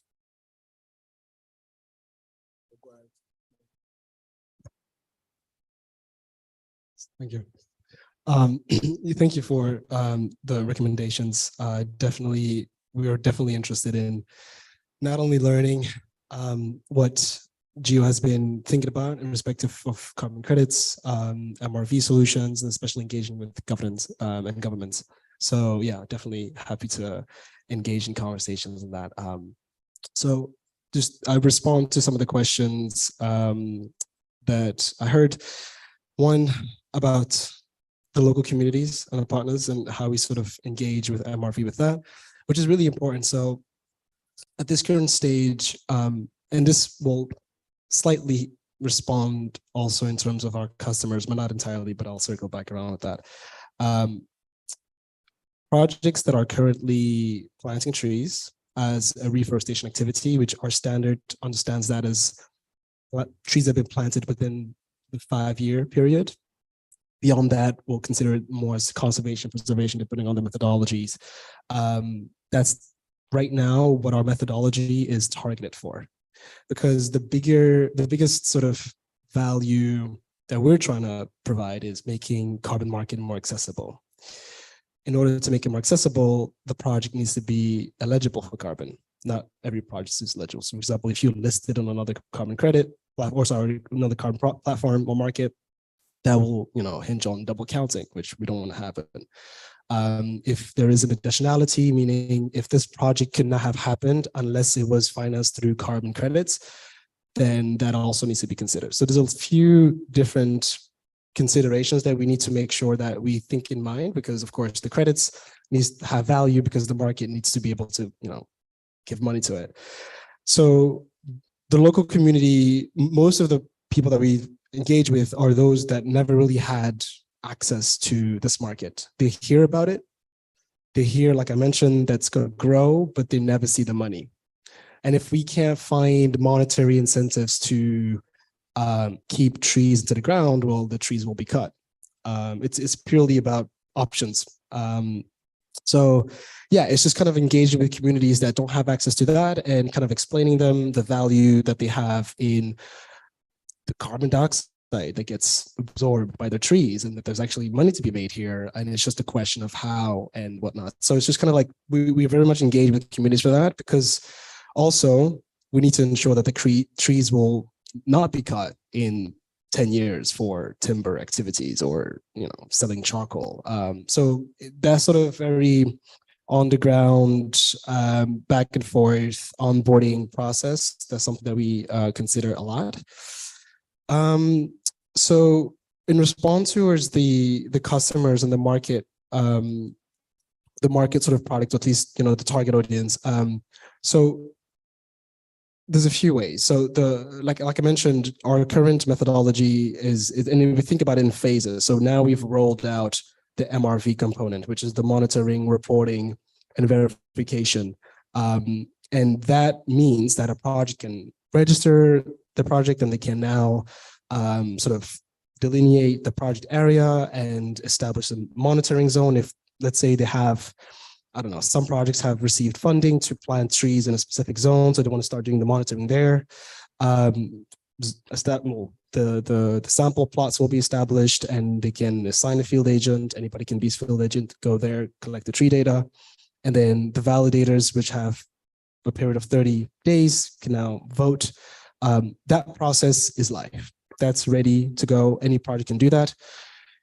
Now we were looking to eventually in phase 2 to kind of provide also different activities, which is agroforestry, mangroves, conservation. So that's in different phases. So our current customer really are those reforestation and afforestation projects that we really focus on. And so that's what the market is for, right? It's those that have anywhere from 1 to hundreds of hectares, and to say, hey, here's how you can access the, the market. So yeah, that's kind of, hopefully that answers the question. I know we're tight on time, so I'm not going to elaborate, but yeah, if anybody else more questions, I'm sure that we have opportunities to chat some more later. Okay, thank you, Kevin, and another round of applause for him, please. So let me bring Dere Boyle from Evenflow in Belgium.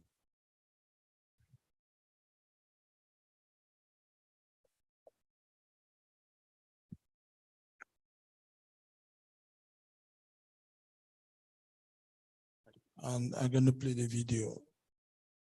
Everybody, my name is Dara Boyle. I work for Evenflow. We're an SME based in Brussels, Belgium, and I'm going to tell you a little bit about our company. So the first thing to know about Evenflow is that we are not your stereotypical EO company. We're not an EO data or an EO service provider. We're not even an EO data or service user. But what we do is we help others to bring value to the market.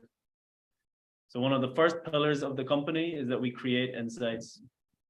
So we're highly active in the European Earth observation ecosystem, and we have strong relationships with all of the institutional bodies. We provide strategic advice to those bodies. For example, USPA, previously GSA. We provide market development activity support for them. We've supported the European Commission in Copernicus user uptake activities. And we support the European Space Agency through the Sentinel Benefits Study, which is a wide-ranging study looking at the different types of benefits that can be accrued using Copernicus Sentinel data. With particular relevance to GEO, 2 of the projects we currently have are FIRE. It's a Horizon 2020 project, which takes working groups from different sectors, such as agriculture, raw materials, urban development, and tries to understand how Earth observation can best serve those communities, and takes all of this data, distills it down, and we're finally developing a roadmap for Europe's future research and innovation strategy.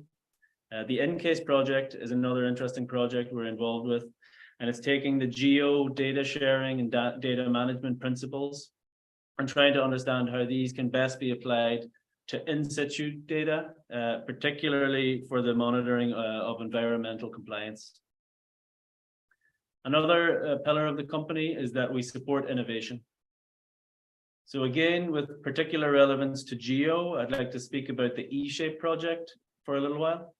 eShape is a Horizon 2020 project. It's actually a flagship project of the EU and aims to contribute to GEO by establishing EuroGeo.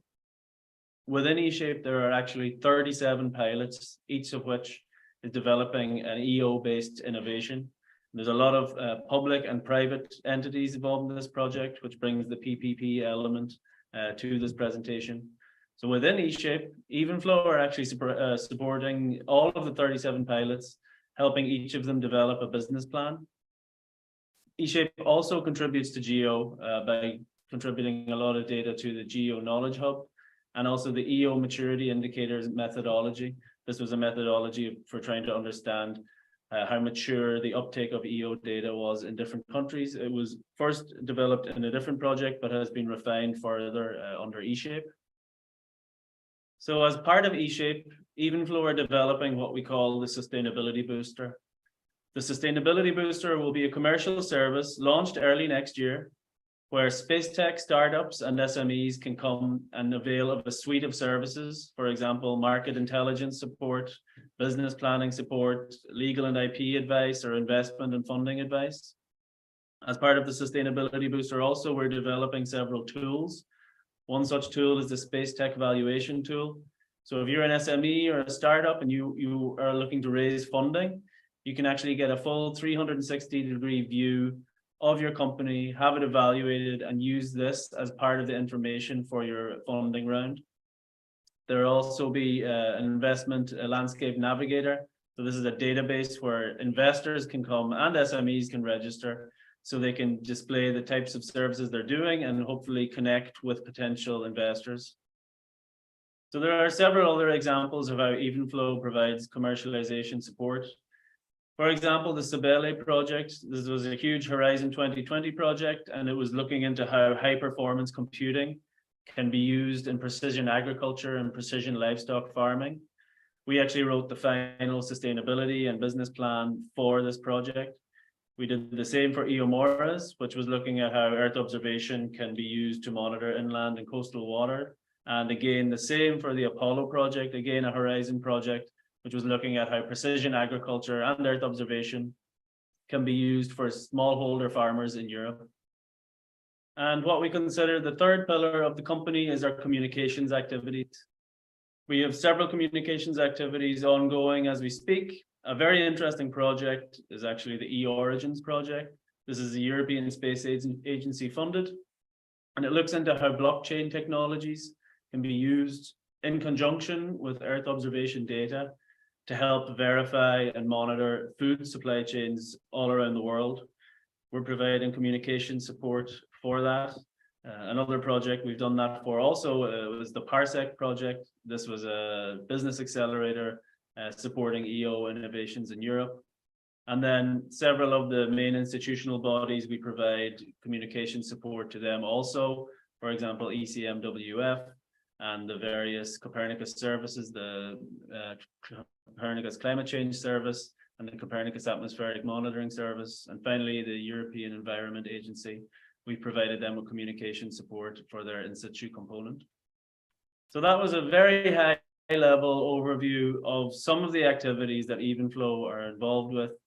This is just a snapshot of some of the projects and clients we had worked with in the past and we are still currently working with. We're, as I said, based in Brussels, Belgium. We're a core team of 14. Here are some of my colleagues on screen. We would like to thank you for paying attention to our presentation, and for any more information, please visit evenflow.eu. Thank you.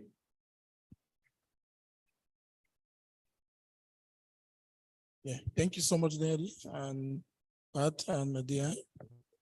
All right, well, this is a new twist. I kind of like it. I mean, we come to GEO and think about all these tech companies, but one of the things we see across, I think, all the program work areas in GEO is we may have the smartest scientists and all this great stuff, but what we often, not always, but often lack is the communications. How do we distill that down? How do we come up with a strategic plan, the communications plan, the outreach plan? So I would say that probably almost any work program area would love to have the expertise that you bring to the table to help them showcase their successes. I mean, it's a necessary skill that complements everything we all do.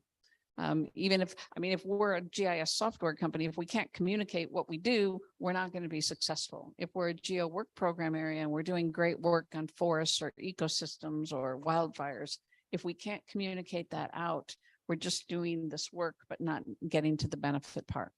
So I think any area that, and it sounds like you're already involved in a number of GEO work program areas.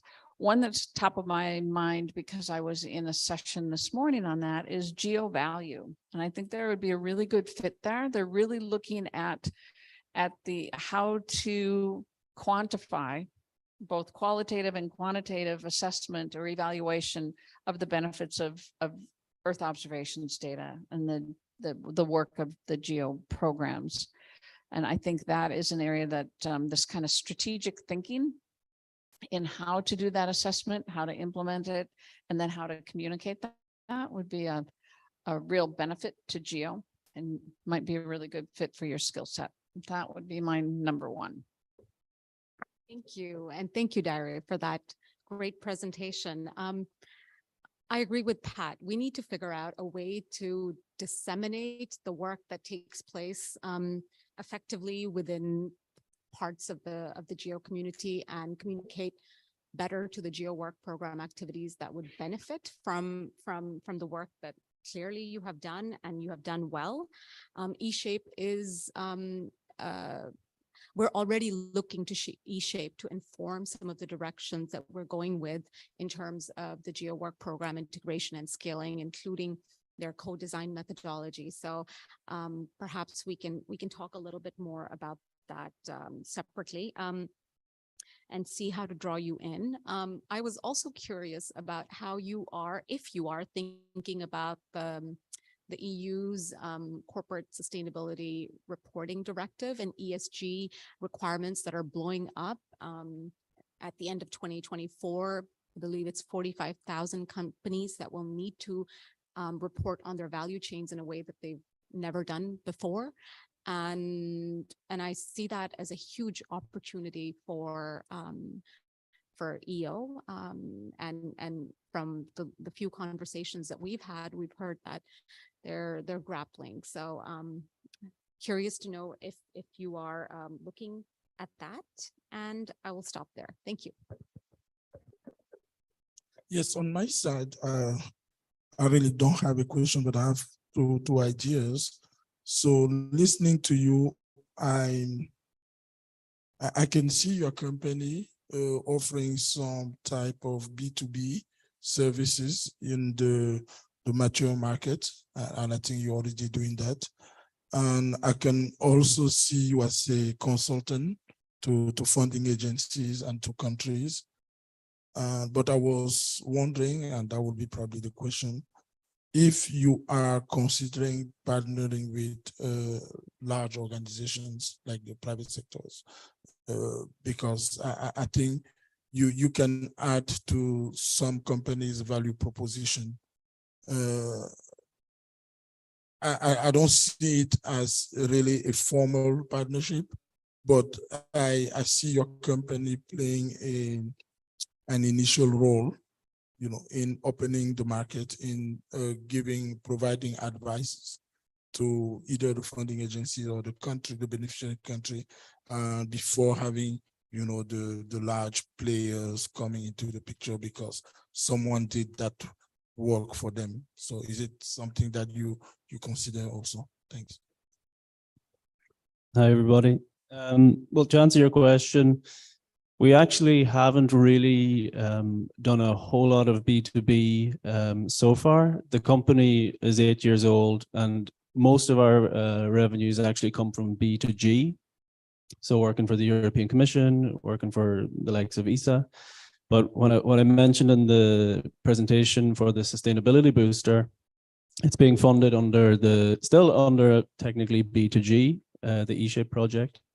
The eShape project ends in April 2023. So when that ends, we have intentions to take the sustainability booster that was developed under eShape and launch it fully commercially as a B2B service. So that will actually be our full step into B2B as a company. And yeah, the sustainability booster will primarily focus on startups, SMEs, but large corporations, large private players, I mean, absolutely, if they want our help, they'll do apply for services through the sustainability booster. Maybe to go back on what you mentioned about comms and being able to portray the value of EO. So you mentioned GEO value. So in my presentation, we have a contract currently with the European Space Agency called the Sentinel Benefits Study, which is actually part of the GEO value thing. So in the Sentinel Benefits Study, we do value chain analyses right down at the micro level. So we find a company, an EO company who is providing EO services, and then we find one of their primary users. And we do quite in-depth interviews with both. So the service provider, the primary user, and then we do an entire value chain analysis. We write an entire report on the economic benefits that can be seen from this. But what we find, to get back to your comms question, what we find in the Sentinel Benefit Study is storytelling seems to be the best way to communicate to the general public about EO. The general public may have never even heard of the term EO. So each of our reports actually starts with a little story, believe it or not, about an end user, a farmer in a field, a worker in a renewable energy plant, something like that. we find that to be one of the best ways to communicate the values of EO. And one thing that you mentioned on corporate sustainability, yeah, I spoke about the E-Origins project. That we're working very closly with a Dutch company called Satelligence, who do deforestation monitoring in Southeast Asia. Yeah, we see, and they see the whole corporate sustainability monitoring as kind of the way their company is going. They provide services for the likes of Bunge or Nestle. They can basically help Nestle prove that their supply chains are deforestation free, are sustainable, etc. And then with Satelligence, the E-Origins project is taking that one step further and applying blockchain to the whole the EO reporting of deforestation free products. So yeah, we see supply chain monitoring, deforestation free products in conjunction with blockchain as really the future, and is really something that the EU in particular is really pushing for now. So yeah, that's kind of one of the places we see EO going. So thanks for all your comments. Okay, thank you so much, Jerry. Thank you. Okay, last but not least, of course. So let me call Stephen Jabba here for representing Geotech Systems from Ghana.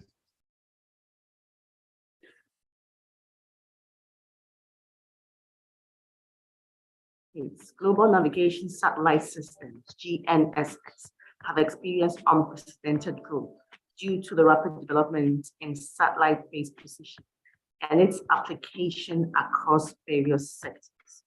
GNSS presents a much better option to collecting spatial data due to its global network coverage, 24/7 observation, and all-weather positioning system. In the mid-2000s, GNSS started gaining popularity in Ghana due to the pressing need of developing a common reference system to aid mapping and the production of geographic information. Various stakeholder meetings were held on regional and national basis to develop this concept further. In regards to this, Geotech therefore established 7 core stations across Ghana, one in Bogoso, located at Golden Star, another in Damai, located at Goldfields Ghana Limited. And these were installed to aid in volume computation, setting out, and all other survey and civil works. Another was installed at the University of Mines for educational purposes. Another core station was installed at the Ghana Space Science and Technology Institute, which is atomic energy, to help in measuring the ionosphere and to assess the degree of tectonic movement. 2 core stations were also installed at the premises of the Lands Commission in Accra and Ho, and this was to aid in cadastral surveying for land demarcations, mapping, and all other surveillance. In the last quarter of 2021, Geotech partnered with GMX International, an Israeli company with vast experience in core network development. This partnership has birthed the biggest GNSS network in West Africa, boasting of 52 stations across Ghana, with each station having a coverage radius of 70 kilometers, thereby giving us a 90% nationwide coverage. Before we embarked on the installation of the course to form the course network, we came out with some rubrics for selecting the location. And this was based on the distance between one station to another. We tried to maintain a minimum distance of 50 kilometers to enhance the accuracy of the course network. And then when it comes to mounting the monuments on the building, we decided that the building should be older than 10 years to avoid any future tectonic movement. Cellular network was of great importance because each individual station has a SIM card and has to have reception to transmit data from the station to the cloud server for use for N-trip and RTCM corrections broadcasting. We have an open market for GNSS products in Ghana. So we don't have any specific brand. Therefore, we've made available mount points for every brand, every possible brand. So we have dedicated mount points for CMR, CMR Plus, CMR RX, those who take care of Tremble. And then we have RTCM for Leica and then Sokia Topcom. We even have NCT mount points dedicated to John Deere proprietary correction data formats. A nationwide calls network has immense benefits. One, data would always be available 24 hours for static. And also for RTK, we have a transmission 24 hours as well. Another issue to consider is in traditional surveying, a surveyor would have to purchase a base and a rover before he can do an actual survey. So having a functioning core station reduces cost because the surveyor does not have to purchase a base station. He gets his corrections from the network, therefore reducing cost of survey works. With a nationwide network, of course, we have harmonized data sets. Since all corrections will be coming from one source, we no longer have to use traditional pillars or beacon for surveys. Therefore, accuracy can be controlled. In land administration, GNSS or the course network could be used in cadastral survey, civil works, and GIS works as well. In the energy sector, it can be used to address the energy distribution challenges through the use of a robust GIS database. In the transport sector, it can be used to improve connectivity through infrastructural development. In a utility center, it can also be used for mapping. The same applies to the telecommunications sector. The future of GNSS is to have a network that is intensified to give 100% landmass coverage and shorter base length between each core station. It is our hope that this core network will also be adopted and standardized by the Lands Commission for cadastral survey, aerospatial, and other geospatial related applications. Other geospatial milestones GTech has enjoyed include the development of 7 transformation parameters that are used for transforming WGS84 GPS data to the National Grid System, which is CLAC 1818 modified. Another milestone is the mapping and inventory of all feeder routes in 6 regions of Ghana, development of GIS data for mapping for empty and cell sites, and development of GIS data for mapping of Shell stations in Ghana. GeoTech is a firm believer in building the capacity of geospatial enthusiasts, and we have done these through initiatives for students and professionals. For students, they are able to undertake internships, placements, or training. And for professionals, GeoTech usually organizes conferences or workshops to strengthen the capacity of these professionals.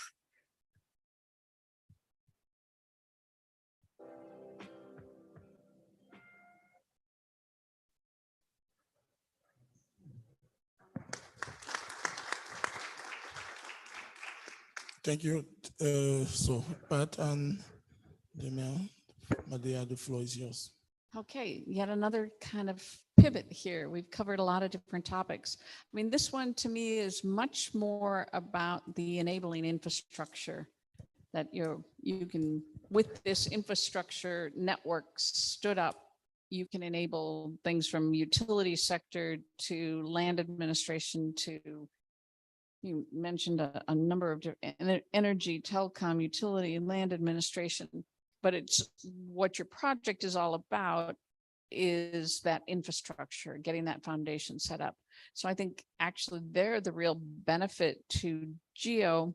Again, could be something that enables any one of these any one of these program areas. But I think where it fits most is probably connecting in through the regional GEOs. AfriGeo is where the countries here can learn from one another, with their working with their neighbors, with their fellow interested parties in the region. And I think that is definitely something, this is a model I think that other countries would be interested in, and through AfriGeo would be a good way to learn about that. Thank you for that presentation. I would probably go even a step back and say there are some initial conversations on setting up a national GEO for Ghana, and perhaps that would be an important place also to make those connections, and then connect through also AfriGeo. There's Digital Earth Africa for that dissemination of experiences, perhaps through for AfriGeo, probably more appropriate. And I will leave it at that. Thank you. Yeah, thank you. So Stephen, because I'm a Trimble guy, I have much more to say. I have to tell you, I was impressed, and I was even more impressed that I didn't know about it. That I'm supposed to know all the course networks that exist in the world, but you were able to hide yours somehow. But that's great. That's great. And I wanted to make sure that it's a course network, not just some stations, right? So you actually have them in a network, correct? Yep. Okay. So my first question to you is, how are you making money out of that? You know, having a private company running a course network is one of the biggest challenges in the geospatial world. So how are you making money out of that? Yeah, thank you. To be able to get to where we are, we collaborated with the Ghana Water, where they need data on all their customers in the country. So we have a collaboration with Ghana Water, where we going to make some few dollars from them as well. Currently, we are also working with the Ghana National Mapping Agency, so they will adopt all the network into their register. Then we are signing an MOU for sharing profits, because they will be the quality control and they will do the management aspect. So this is what we are doing. And then we are also looking at getting other stakeholders. We had a company who they are flying drones. So they want to use our core stations also as their base to be used. So that also we can sign a monetary agreement also with them. This is how we're looking forward to make some money. How many stations do you have so far? How many stations? So far, we've been able to install 49 core stations. We plan to go up to 86 across the country. The government, for some years back, we have been trying to do it, and they have not been successful. So we're discussing PPP. So there is a company from Israel that we became a partner with. So they came, and we have a joint venture to be able to produce this network for Ghana. So you picked the wrong partner, right? Yes, we're searching. It was out of searching across. Okay. And we found that them to be also more efficient, and they've been able to help us to achieve what we're looking for. Okay, one last question. I don't know if you are aware of RTX. Yeah. With RTX, you're probably going to need less cost stations, but for a more improved result. So I just want you to explore ideas of combining your cost network with some RTX so that you can have the centimeter resolution and, you know, with less need of base station or things of that nature. Yes, technology is growing, but you have to start from a base somewhere. The level of people we are working with here now, we'll have to start from what we have now, then we can grow into the latest technology. So currently, many people are using post-processing, not even RTK yet. So we are growing step by step, and we'll definitely get to your suggestions. So we also speaking to IGS so that we get 3 core stations in Ghana that will be adopted as the IGS stations for the country. And we are also talking to AFREF so that they'll be able to adopt some of our stations into the Africa network as well. So this is what we are looking forward. And those are actually my 2 suggestions that I was planning to give you. You know, you need to have some of your stations registered to IGS. That's why I couldn't find you. I because they are not registered. And of course, yeah, the AFREF project will be great for you to be integrated into it. Yeah, but thank you. congratulations, and it's really a good job. Thank you. Thank you.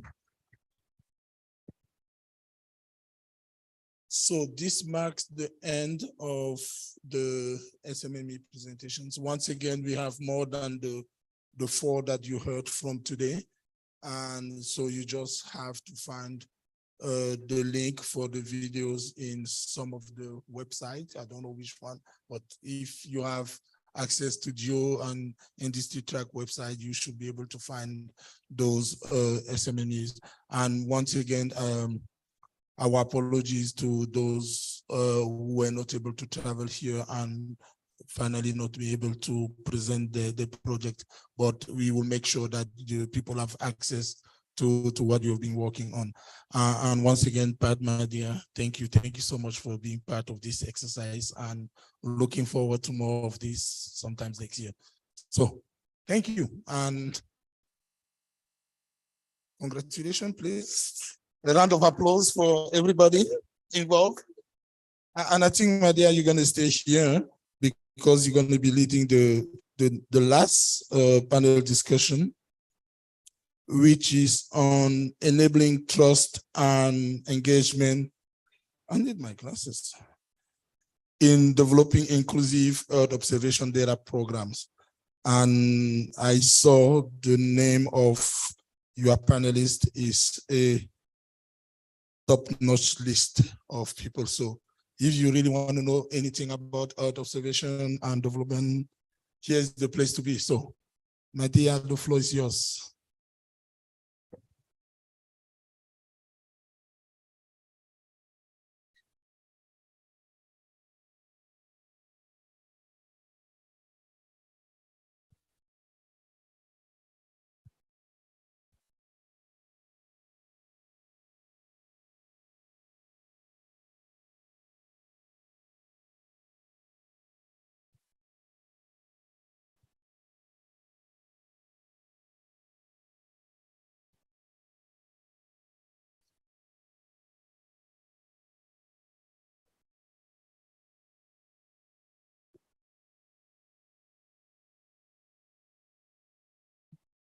Good evening, and I have just been told that we have to wrap up by 5:45. So this is going to be a fast-packed, paced session, but I'm really excited to have all of you here. The title of this session is on trust. So when you're working with developing data programs and initiatives, especially within an international development context, and when you're working with governments, trust is everything. But this requires engagement, relationship building, and governance structures, and the right partnership models that give transparency and accountability. And this can be time-consuming, challenging, and need the right incentive structures.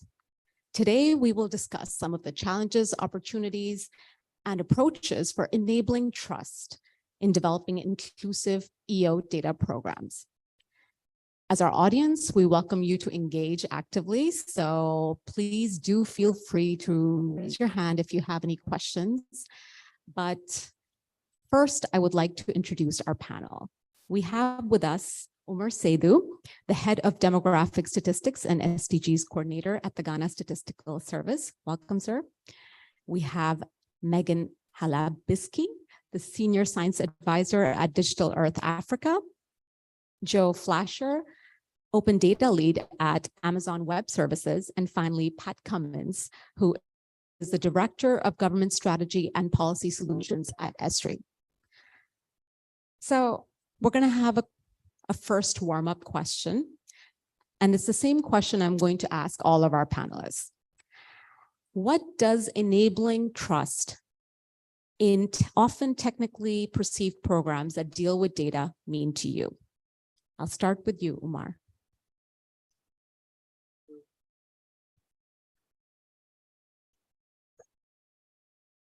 Yeah, thank you.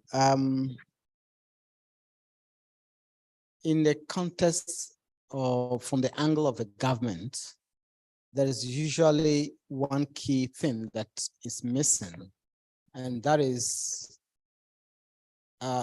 building the data governance structure and communicating it in a way that both sides, especially from the private sector and the government sector, clearly understand the incentives, the value proposition that underlie that kind of relationship that would exist.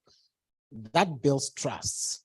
Secondly, a business model that clearly communicates the value beyond, for instance, in the case of the private sector, the philanthropic work that they're doing, and then in the case of the government, that breaks down the barriers of bureaucracy. These are the things government would want to see, so that it gives them the incentive to engage. Thank you. Thank you. I heard communication and business models. Pat, what do you have in mind when you think of trust? Yeah, I guess I'm coming from the private sector side here, but one of the things that when I hear trust, I go back to actually a quote I heard one of the governors we were working with in the United States said, when we were talking about collaboration, he said, collaboration, everybody wants collaboration, they want it fast. He said, you get collaboration at the speed of trust. And it's one of those sayings that stuck with me, that without trust, you're not going to have collaboration. So you really have to focus on how you build that trust, whether it's through governance from inside the government and the private sector works within that framework. I think it all starts with relationships. And I know in our company, we really focus on those relationships. It's all kind of build the relationship and the rest will follow. So we try to engage with our user community, even maybe before their customers. We get to know them, get to understand their situation, their challenges, and see where we can intervene, where we might be able to help them. But until we build that relationship, we build that trust, the collaboration doesn't happen. So I think that's kind of it in a nutshell for me. Megan. Thanks, Mediha. With Digital Earth Africa, we are a not-for-profit initiative. So trust is absolutely baked into our program. It is one of it's in all of our guiding principles. So it's absolutely essential. And that means being open and transparent, being inclusive, everything from our governance structure to open source code for our platform to open data, open science. It also means developing processes and activities that are inclusive and operate using co-production as a key component. So it has to kind of be in all parts of our program, really, because it's essential to building confidence in what we create. And also, building on that collaborative, partnerships, that's really essential to what we do. Absolutely. And it's not a quick fix. It takes time, right? And that's the challenging part. Joe, you've had a deep dive into GEO recently. Is there anything insightful you can add on trust after that? Well, I don't know if it's insightful, but I actually took this question a bit broader because when I think of the work that we do around open data, it's not just a relationship with the data provider with whom we might be in a public-private partnership, but it's actually the relationship with any potential data user. And then from my perspective, as what's mostly an infrastructure company, I focus mostly on data provenance. So I try to make it very clear to any potential data users where the data is coming from. And the hope there is that engenders trust with the data provider, who is often a government agency, but also with the data users. One of this is to sort of limit our liability, because I don't want the data users coming to me asking me questions about the data because it's not our data. But I also want to make it very clear that the data is coming from the government agency, right? It's not, I don't want there to be an AWS stamp on that data. It's not ours, right? And so I took this in a little bit different way, and I'm actually thinking about how to get trust, not with the data provider, but with the data users. Excellent. So my next question, I'm going to start with you, Pat. You talked about relationships and as being crucial to building trust. Can you share any successful strategies that you have used to strengthen or build relationships? Yeah, here again, we could take each one of these questions in so many different directions, but I will focus on, I guess, two things. One gets at what Joe's talking about there too. It's really focusing on the end user and what the, kind of what is their challenge? What's going to make life better for them? What's going to help them deliver on their mission? So one of the things, I'll maybe mention just two things. One of the things we do is we really encourage our user community, I guess our customers, our users, to learn from one another. We learn from them when they complain that our software doesn't do what they want it to do, so we can make improvements. But we also bring our users together through regional conferences, small meetings, and through big conferences to get together and learn from one another. So I think that's one piece of it. Then we also try to go outside the GIS community, outside the GEO community, outside the technology community to better understand those who kind of our user community. I mentioned that, working with a governor, we connect with the governors association and mayors associations and utility associations. We go to their meetings so we can learn what their business problems are, what their business challenges are, so we can try to craft solutions that will help them and build those relationships. So we're there to learn, not just to tell them here's what we have, it's going to save your, it's going to change your world. We're there to learn from them to see how we can help them better. Thank you. Omar, would you also respond to the same question? What have been some of the successful strategies that you have used in the past? Yes, so one key thing is ensuring that you stay with what you mutually agree to do and communicate effectively across the partners and with the users. Now, we had a typical example in Ghana recently when we went into a PPP with a private sector entity, and the legal agreement we signed in terms of how we share data and all that, we were confronted during the COVID period where government wanted, okay, can you make this data available for us to do contact tracing? Then we said, no, we cannot do that because this is a private sector data.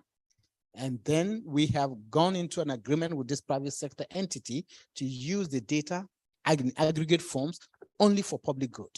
And we cannot make this available for any other use. And when this was effectively communicated with the private sector, it has kind of strengthened the bond. And we've gone beyond the number of years we initially had to use this data. Then the second thing is, this data was originally meant to stay within the confines of Ghana. But based on the work we do, we realized the World Bank was interested in the data and some other international organizations. So we had to go back to the steering committee, that includes these private sector entities, to discuss and agree on what model will we adopt to share this data, because we all believe it has some value when we share it with the international community. So what model do we put in place to ensure that we protect what we have signed on to, yet we make the data available? And we mutually agree on that. And these are the things that kind of fostered that relationship. Thank you. I should really not shuffle around the speakers that much, right? Megan, can you share some of the successful strategies from Digital Earth Africa or beyond? Sure. Yeah, like Pat says, there's so many different ways you can take this question. I think I'll speak from my experience. I am the facilitator and lead of the product development task team within Digital Earth Africa. This is a group that's composed of all our implementing partners, regional geospatial organizations across Africa, and it's how we co-develop our continental services and workflows. So this is a process that allows us to build inclusivity, trust in our products, and as well, really ensure that we're creating products that are fit for purpose at the very beginning. And so through this process, we both collect in situ data, we collect calibration data, We work through iterations, kind of a messy process really of creating initial versions of continental services that we can then perfect and improve upon with feedback from all of our implementing partners, and also in turn all of their stakeholders that they can reach even farther with.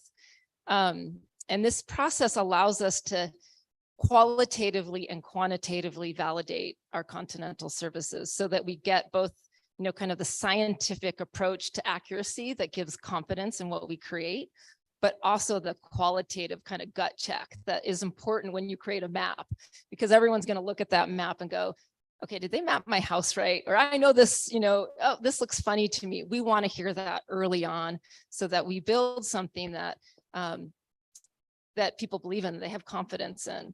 And I think the challenge for us is that it takes a lot of time, and that, you know, you can see other folks, you know, creating products very quickly. If we just were going to do all of our data labeling by one person and create the algorithm, we could spit it out quite quickly.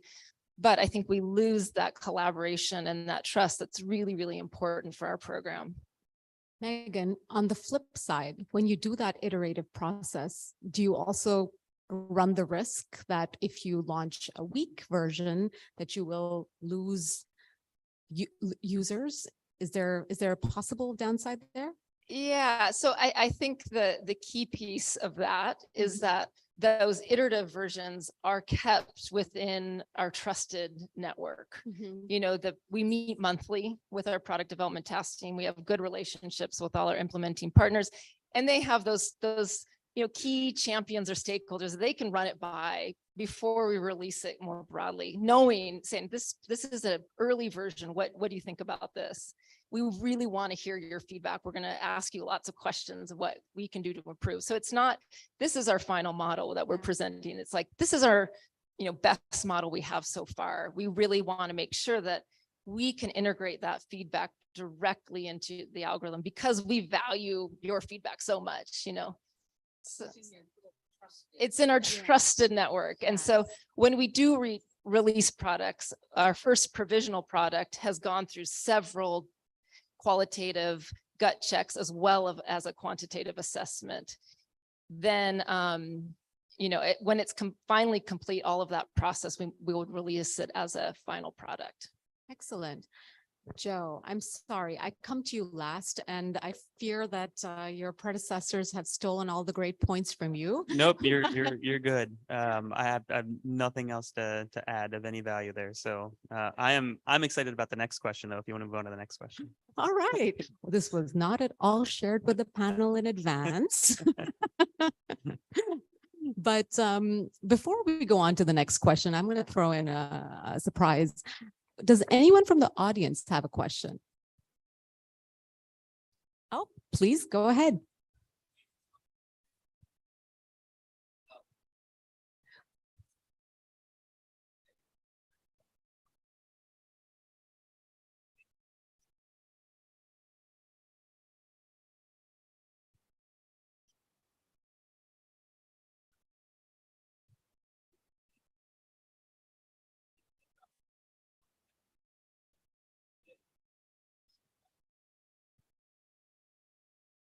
Joe, you're holding the mic. Yeah. No, it's fine.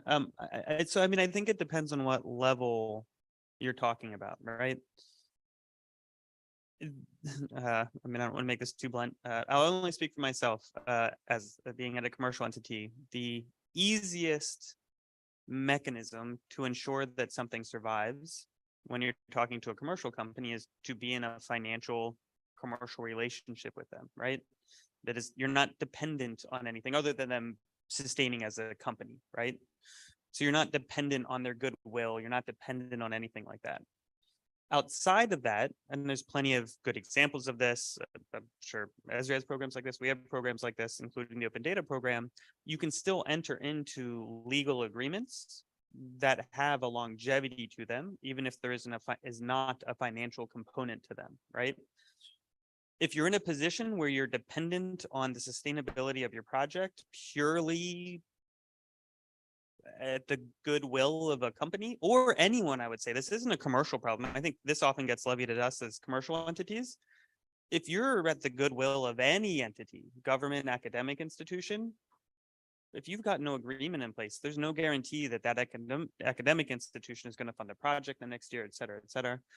And so there are ways that you can, I'll only speak for ourselves, like we will sign legal agreements for things like the open data program that have a term to them, and we're bound to them. Both parties are bound to them, but there's no financial obligation on the other side, right? So I think it depends on what sort of certainty you're looking for, right? But if you want to take all the guesswork out of it, a financial arrangement makes everything much simpler, right? So actually, when you were seeing that, I was thinking more about government serving up certain data, and is that going to continue to be there? And I was going to say, you know, we enable our users to serve their data, and it's up to them on how they want to serve it, how long they want to serve it, how they are going to host it. From a software perspective, I think it's another issue because we have different versions of software and new stuff comes out. And we have a lot of people who are really happy with software that was really shiny new 15 years ago. We still maintain that. We were just talking with somebody in the hallway the other night about somebody still using, I don't even remember what software it was. We will not sell that software anymore, but we will maintain it for much longer than we'd like to. But we have this trusted relationship with our users. So we continue to maintain that legacy software so it will be usable and we don't leave you high and dry. But that is kind of a trust thing. I can't speak to the legal side of what we do. I just know we went through some of that. So I don't know. Hold on to that, Mike. Oh, sorry. Megan, do you want to add something? All right. She doesn't want to touch that one. So, Pat, in the development of technological solutions, there is still a build it and they will come mindset. What do you think about that? It's great in the movies, but I don't think it works in reality. I think, and you can't come to a GEO meeting and not kind of have that mindset. I think several people mentioned it here, this co-creation, co-design, co-develop. You know, we're not a software company just because the software is cool. We're developing the software because it has a purpose. It's all about solving problems. It's not our problems. It's the world's problems. It's the statistics division problems. So unless you are coming from that perspective of it's all about problem solving and how this gets applied, you're not going to hit the mark. I don't believe in the, if you build it, they will come. You might get it. You might hit on it for some things, but you're not going to get the masses. It's going to be a short-lived project or product. I think you really have to have that engagement and co-develop, co-design it. The good news there, though, there's a little wiggle room there that with the flexibility of kind of low code, no code approach to application development now, you can build a proof of concept in no time. You know, you can build something in a couple of days, throw it out there. People may love it, they may hate it. And you say, oh, well, they didn't like it. So I wasted 3 days, but I learned for the next version. So I think there is some opportunity with these quick proof of concept, put it out there, get feedback. But I think you're heading down the wrong path if you think you're smart enough to know exactly what people want and not developing it together. Omar, you're nodding. I feel like you have something to say. I agree with that. And something we did recently using the Digital Earth Africa platform was to develop some product for members of Parliament of Ghana. And so we had a data fair with the members of Parliament to appreciate how much we can leverage Earth observation to make products that reflect the realities within their constituencies. And because we engaged with them from the onset, there was already the appetite for it. And so for some of the areas when we developed the products and we engaged with them with the products, then they immediately began to use the product. And I recall in one of the sessions, the leader of government business in Parliament told me, Omar, no, this cabinet will need to see this. And I believe strongly it's because of we co-created with them. And so that gives the incentive for them to want to use it. Thank you. Thank you. Megan. I mean, I agree with everything both of you said.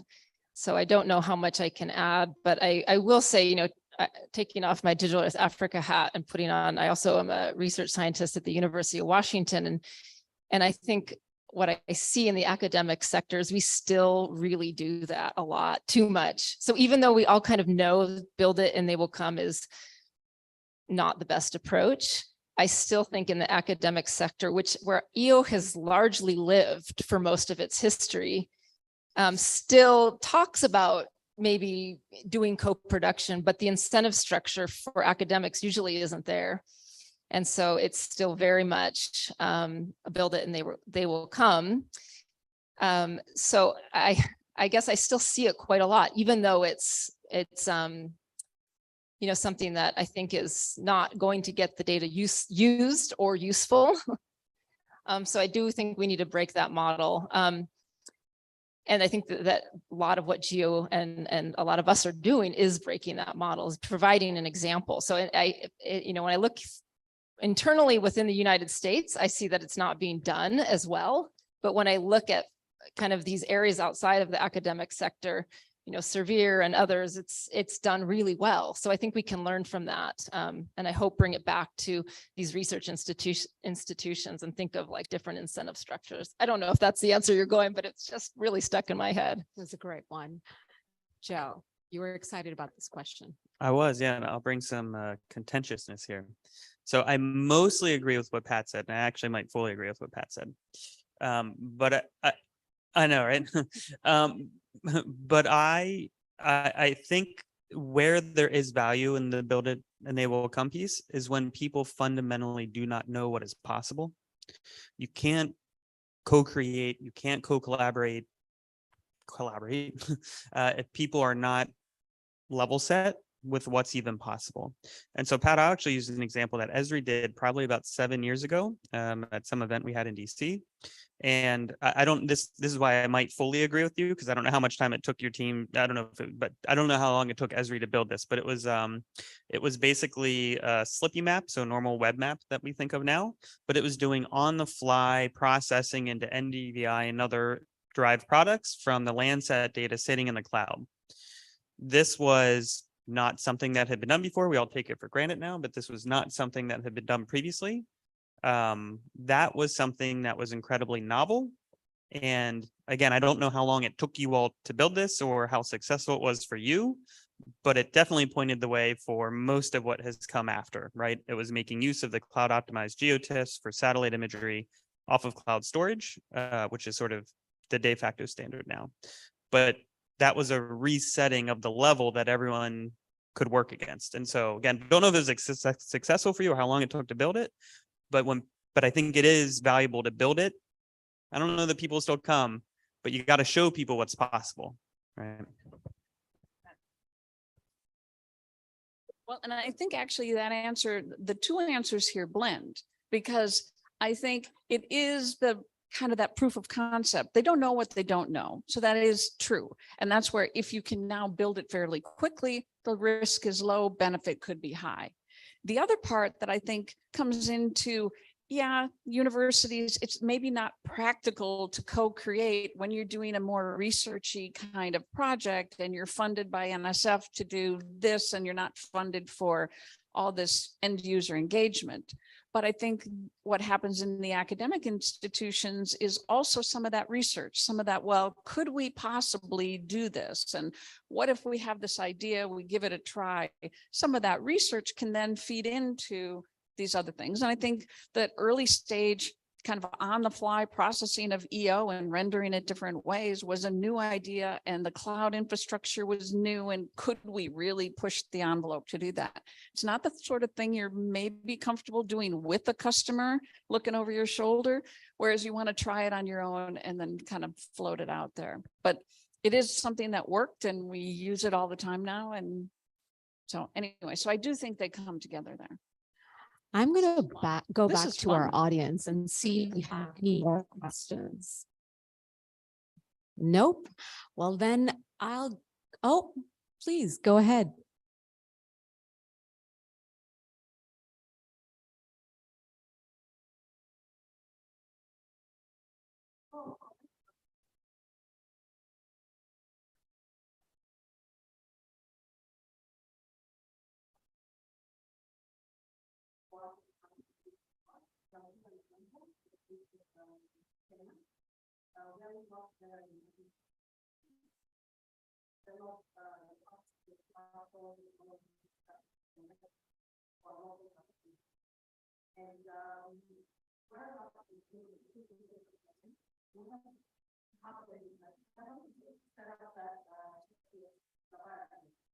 Everyone else within the county government local government is now coming in as smart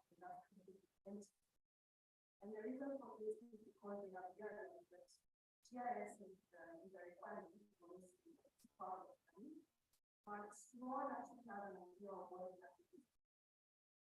And so for them to start involved in what is that's going to be what's happening in the county or local government.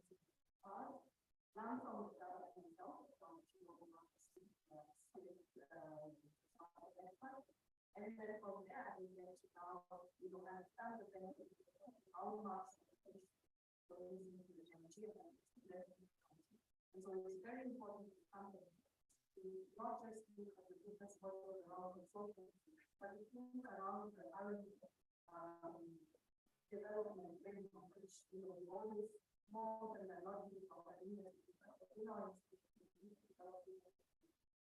from building concepts that can showcase or demonstrate what is happening and how it can Thank you. So the next question is the one I'm excited about, and I see the GEO Secretariat Post 2025 coordinator as well. So this is a question that is important for us as a community, and I will go to each of you. GEO, as you know, has members across member states, private sector, NGOs, academia. What do you think GEO should be doing more of to facilitate dialogue and collaboration between these stakeholders, these very different stakeholders? Please, who has the mic? Omar. Yeah, so I think often what we may need to be looking at is how do we align the work programs to government priorities, especially in the global south. Most governments in Africa, for instance, are confronted with some basic things. And so how do we align these to those priorities? Then you provide opportunity for the government to see themselves.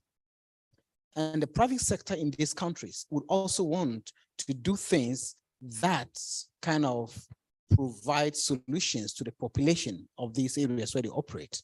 And so once they all see that these programs align with the priorities, then you create an enabling environment for them to engage. Thank you. I feel like Joe should get a chance to go early. I was just planning to say ditto, so this is a lot of pressure all of a sudden. So from my perspective, events like these are critical. It's where we get to show up and other commercial entities get to show up, both in the industry track and otherwise, and be here as good partners and good stewards of the community. So I think that's very critical. The other piece is we're just coming to the close of what was a 3-year joint GEO AWS Cloud Credits Initiative. And I'm hopeful that was valuable to both GEO, the GEO members we were able to support, and ourselves as well. I know it was valuable to AWS, and it was also replicated amongst 2 other major cloud providers. So I hope that we sort of started the ball rolling there, but that also gives us an opportunity to work more closely with some of the GEO member countries and agencies. So I think programs like that where we can be brought in as partners is critical. Omar stole my idea, but I'll come up with another one. There's several different things. I guess two other ones I want to mention. And one GEO is already doing with the knowledge portal, but I think what has come out from the product development task team and our engagement across our distributed network of partners and stakeholders is a need for more sharing of tools and workflows and ideas at a thematic level. So within Africa, so how can we have a place where we can exchange different ideas and specifically like getting down to more specifics, workflows and mapping algorithms. I think the second one has already come up and I just want to amplify it. Came up in another session, which is more collaboration across the other Digital Earth programs and open data cubes. And I think, there's a way to be able to share across these programs. And we just haven't quite facilitated that or done that enough. And I think that's a real missed opportunity. And I think GEO can help with that. I'll build on that last idea because I see that as going beyond collaboration to more integration. I think over the years, maybe GEO has taken on a number of different great initiatives, ideas, and then they add more, and some of them start to overlap or could really be stronger if they're grouped together to integrate some of the work from the different work programs more cohesively across the breadth of the program areas. I think that's one thing. I do think GEO has taken some big steps in recent years in how they look at being more inclusive across sectors and how private sector can engage, that we have the GEO Associate category now, how they engage with all the different players. I think that I think if we're really going to make a difference, we have to take that whole of society approach, and we can't have these kind of made up barriers. And if we break down those barriers and say, we're all here because we have the same vision for improving society through better leveraging data and technology, information, knowledge, all of that. So why do we have to do it in our stovepipe sectors? And then sometimes we're allowed in the room to talk about them. So how do we bring that together much more effectively where we can all play to our strengths and minimize any duplication of effort? We don't have to keep reinventing things. If something's done in Digital Earth Africa, Digital Earth America doesn't have to reinvent it. So I think there's much more that can be gained through greater integration. Thank you, Pat. That's beautifully said. And I really hope when the report back of the industry track happens at plenary that we can capture some of these brilliant points that you've made, because they will inform the future direction, and they should inform the future direction of GEO. Okay, so I'm getting indications from the organizers that we need to wrap this up. But can I just ask for each of you to give me one tagline? So I'll start with Joe, and let's just go through the four of you. Give us in one sentence a tip or a guidance on enabling trust. Bring it together for us. Thank you. Yeah, so one sense of context is, I think when we deal with people, and again, I give away a lot of free stuff in the open data program. I think people always think we have some sort of hidden agenda here at a commercial entity. So to avoid that, I don't think it's specific to us, but just the general maxims of say what you mean what you say, and do whatever you said you would do. And that goes a long way to easing trust long term. I guess one last thing I would say is that, we in science, we have quantitative measurements that can build accuracy and build confidence in what we do. But the qualitative methods, this, co-production can be messy. It can be iterative. It can look many different ways. And I think, it has a much more human element, and that's good. So be human, realizing that co-production, it's a human process. It's not largely just a scientific process. I think I'm going to go back to where I started and say that we achieve collaboration at the speed of trust, and we build trust through relationships. And GEO is a facilitator, enabler, convener of bringing people together to build those relationships. I share all what has been said. Thank you. You guys have been brilliant. Thank you so much. That was an excellent discussion. Thank you.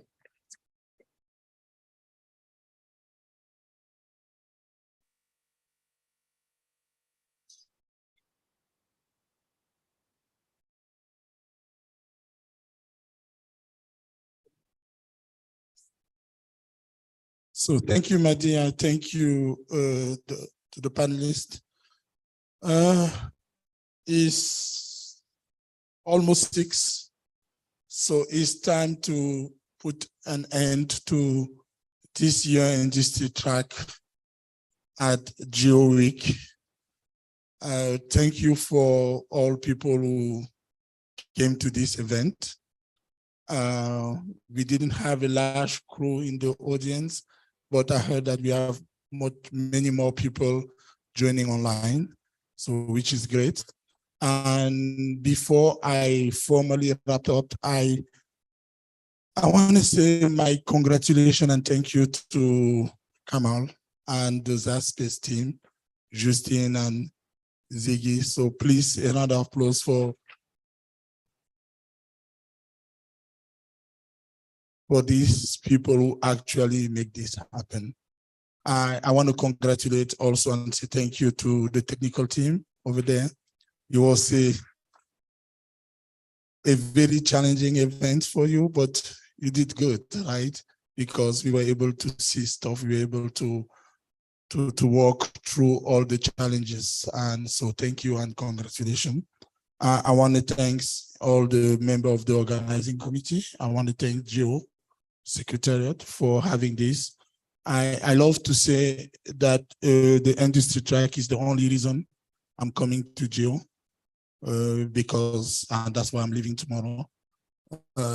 Yeah, because I think it's the only opportunity as a private sector that you feel that you have a voice in the GEO event. So I hope, I'm glad that there's an idea, there are ideas to make it more of an integral part of GEO Week or GEO activities. I'm looking forward to it.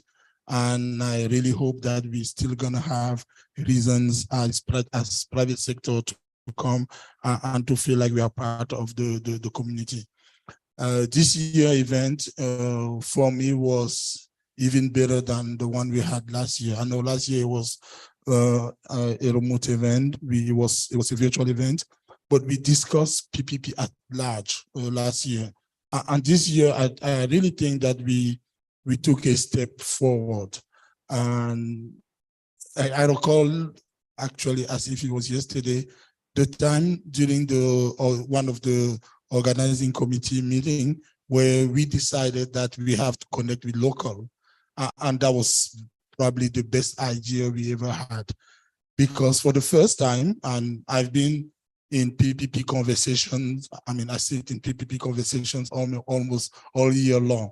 But for the first time, we had those conversations focusing on the local entities. And it was very glad and refreshing for me to see the many companies and speakers and panelists coming from Africa being here in front of us and showing us that it's easy to think that from Washington, London, or Brussels, you can decide what PPP should look like in Africa.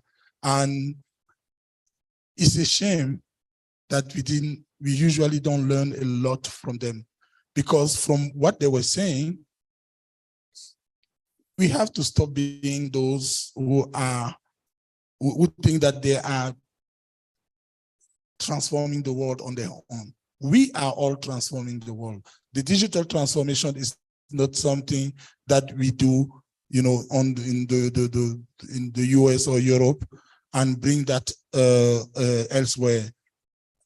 With what I heard today, today and yesterday, is happening almost everywhere. And it's happening with or without us. So are we going to end up joining hands with all part of the world and try to transform this world all together?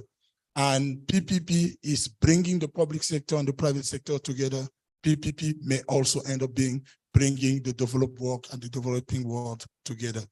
If that's the one thing you learn from this event, is enough for us to move forward. So once again, thank you for being here, and see you in some kind of format next year. Thank you so much.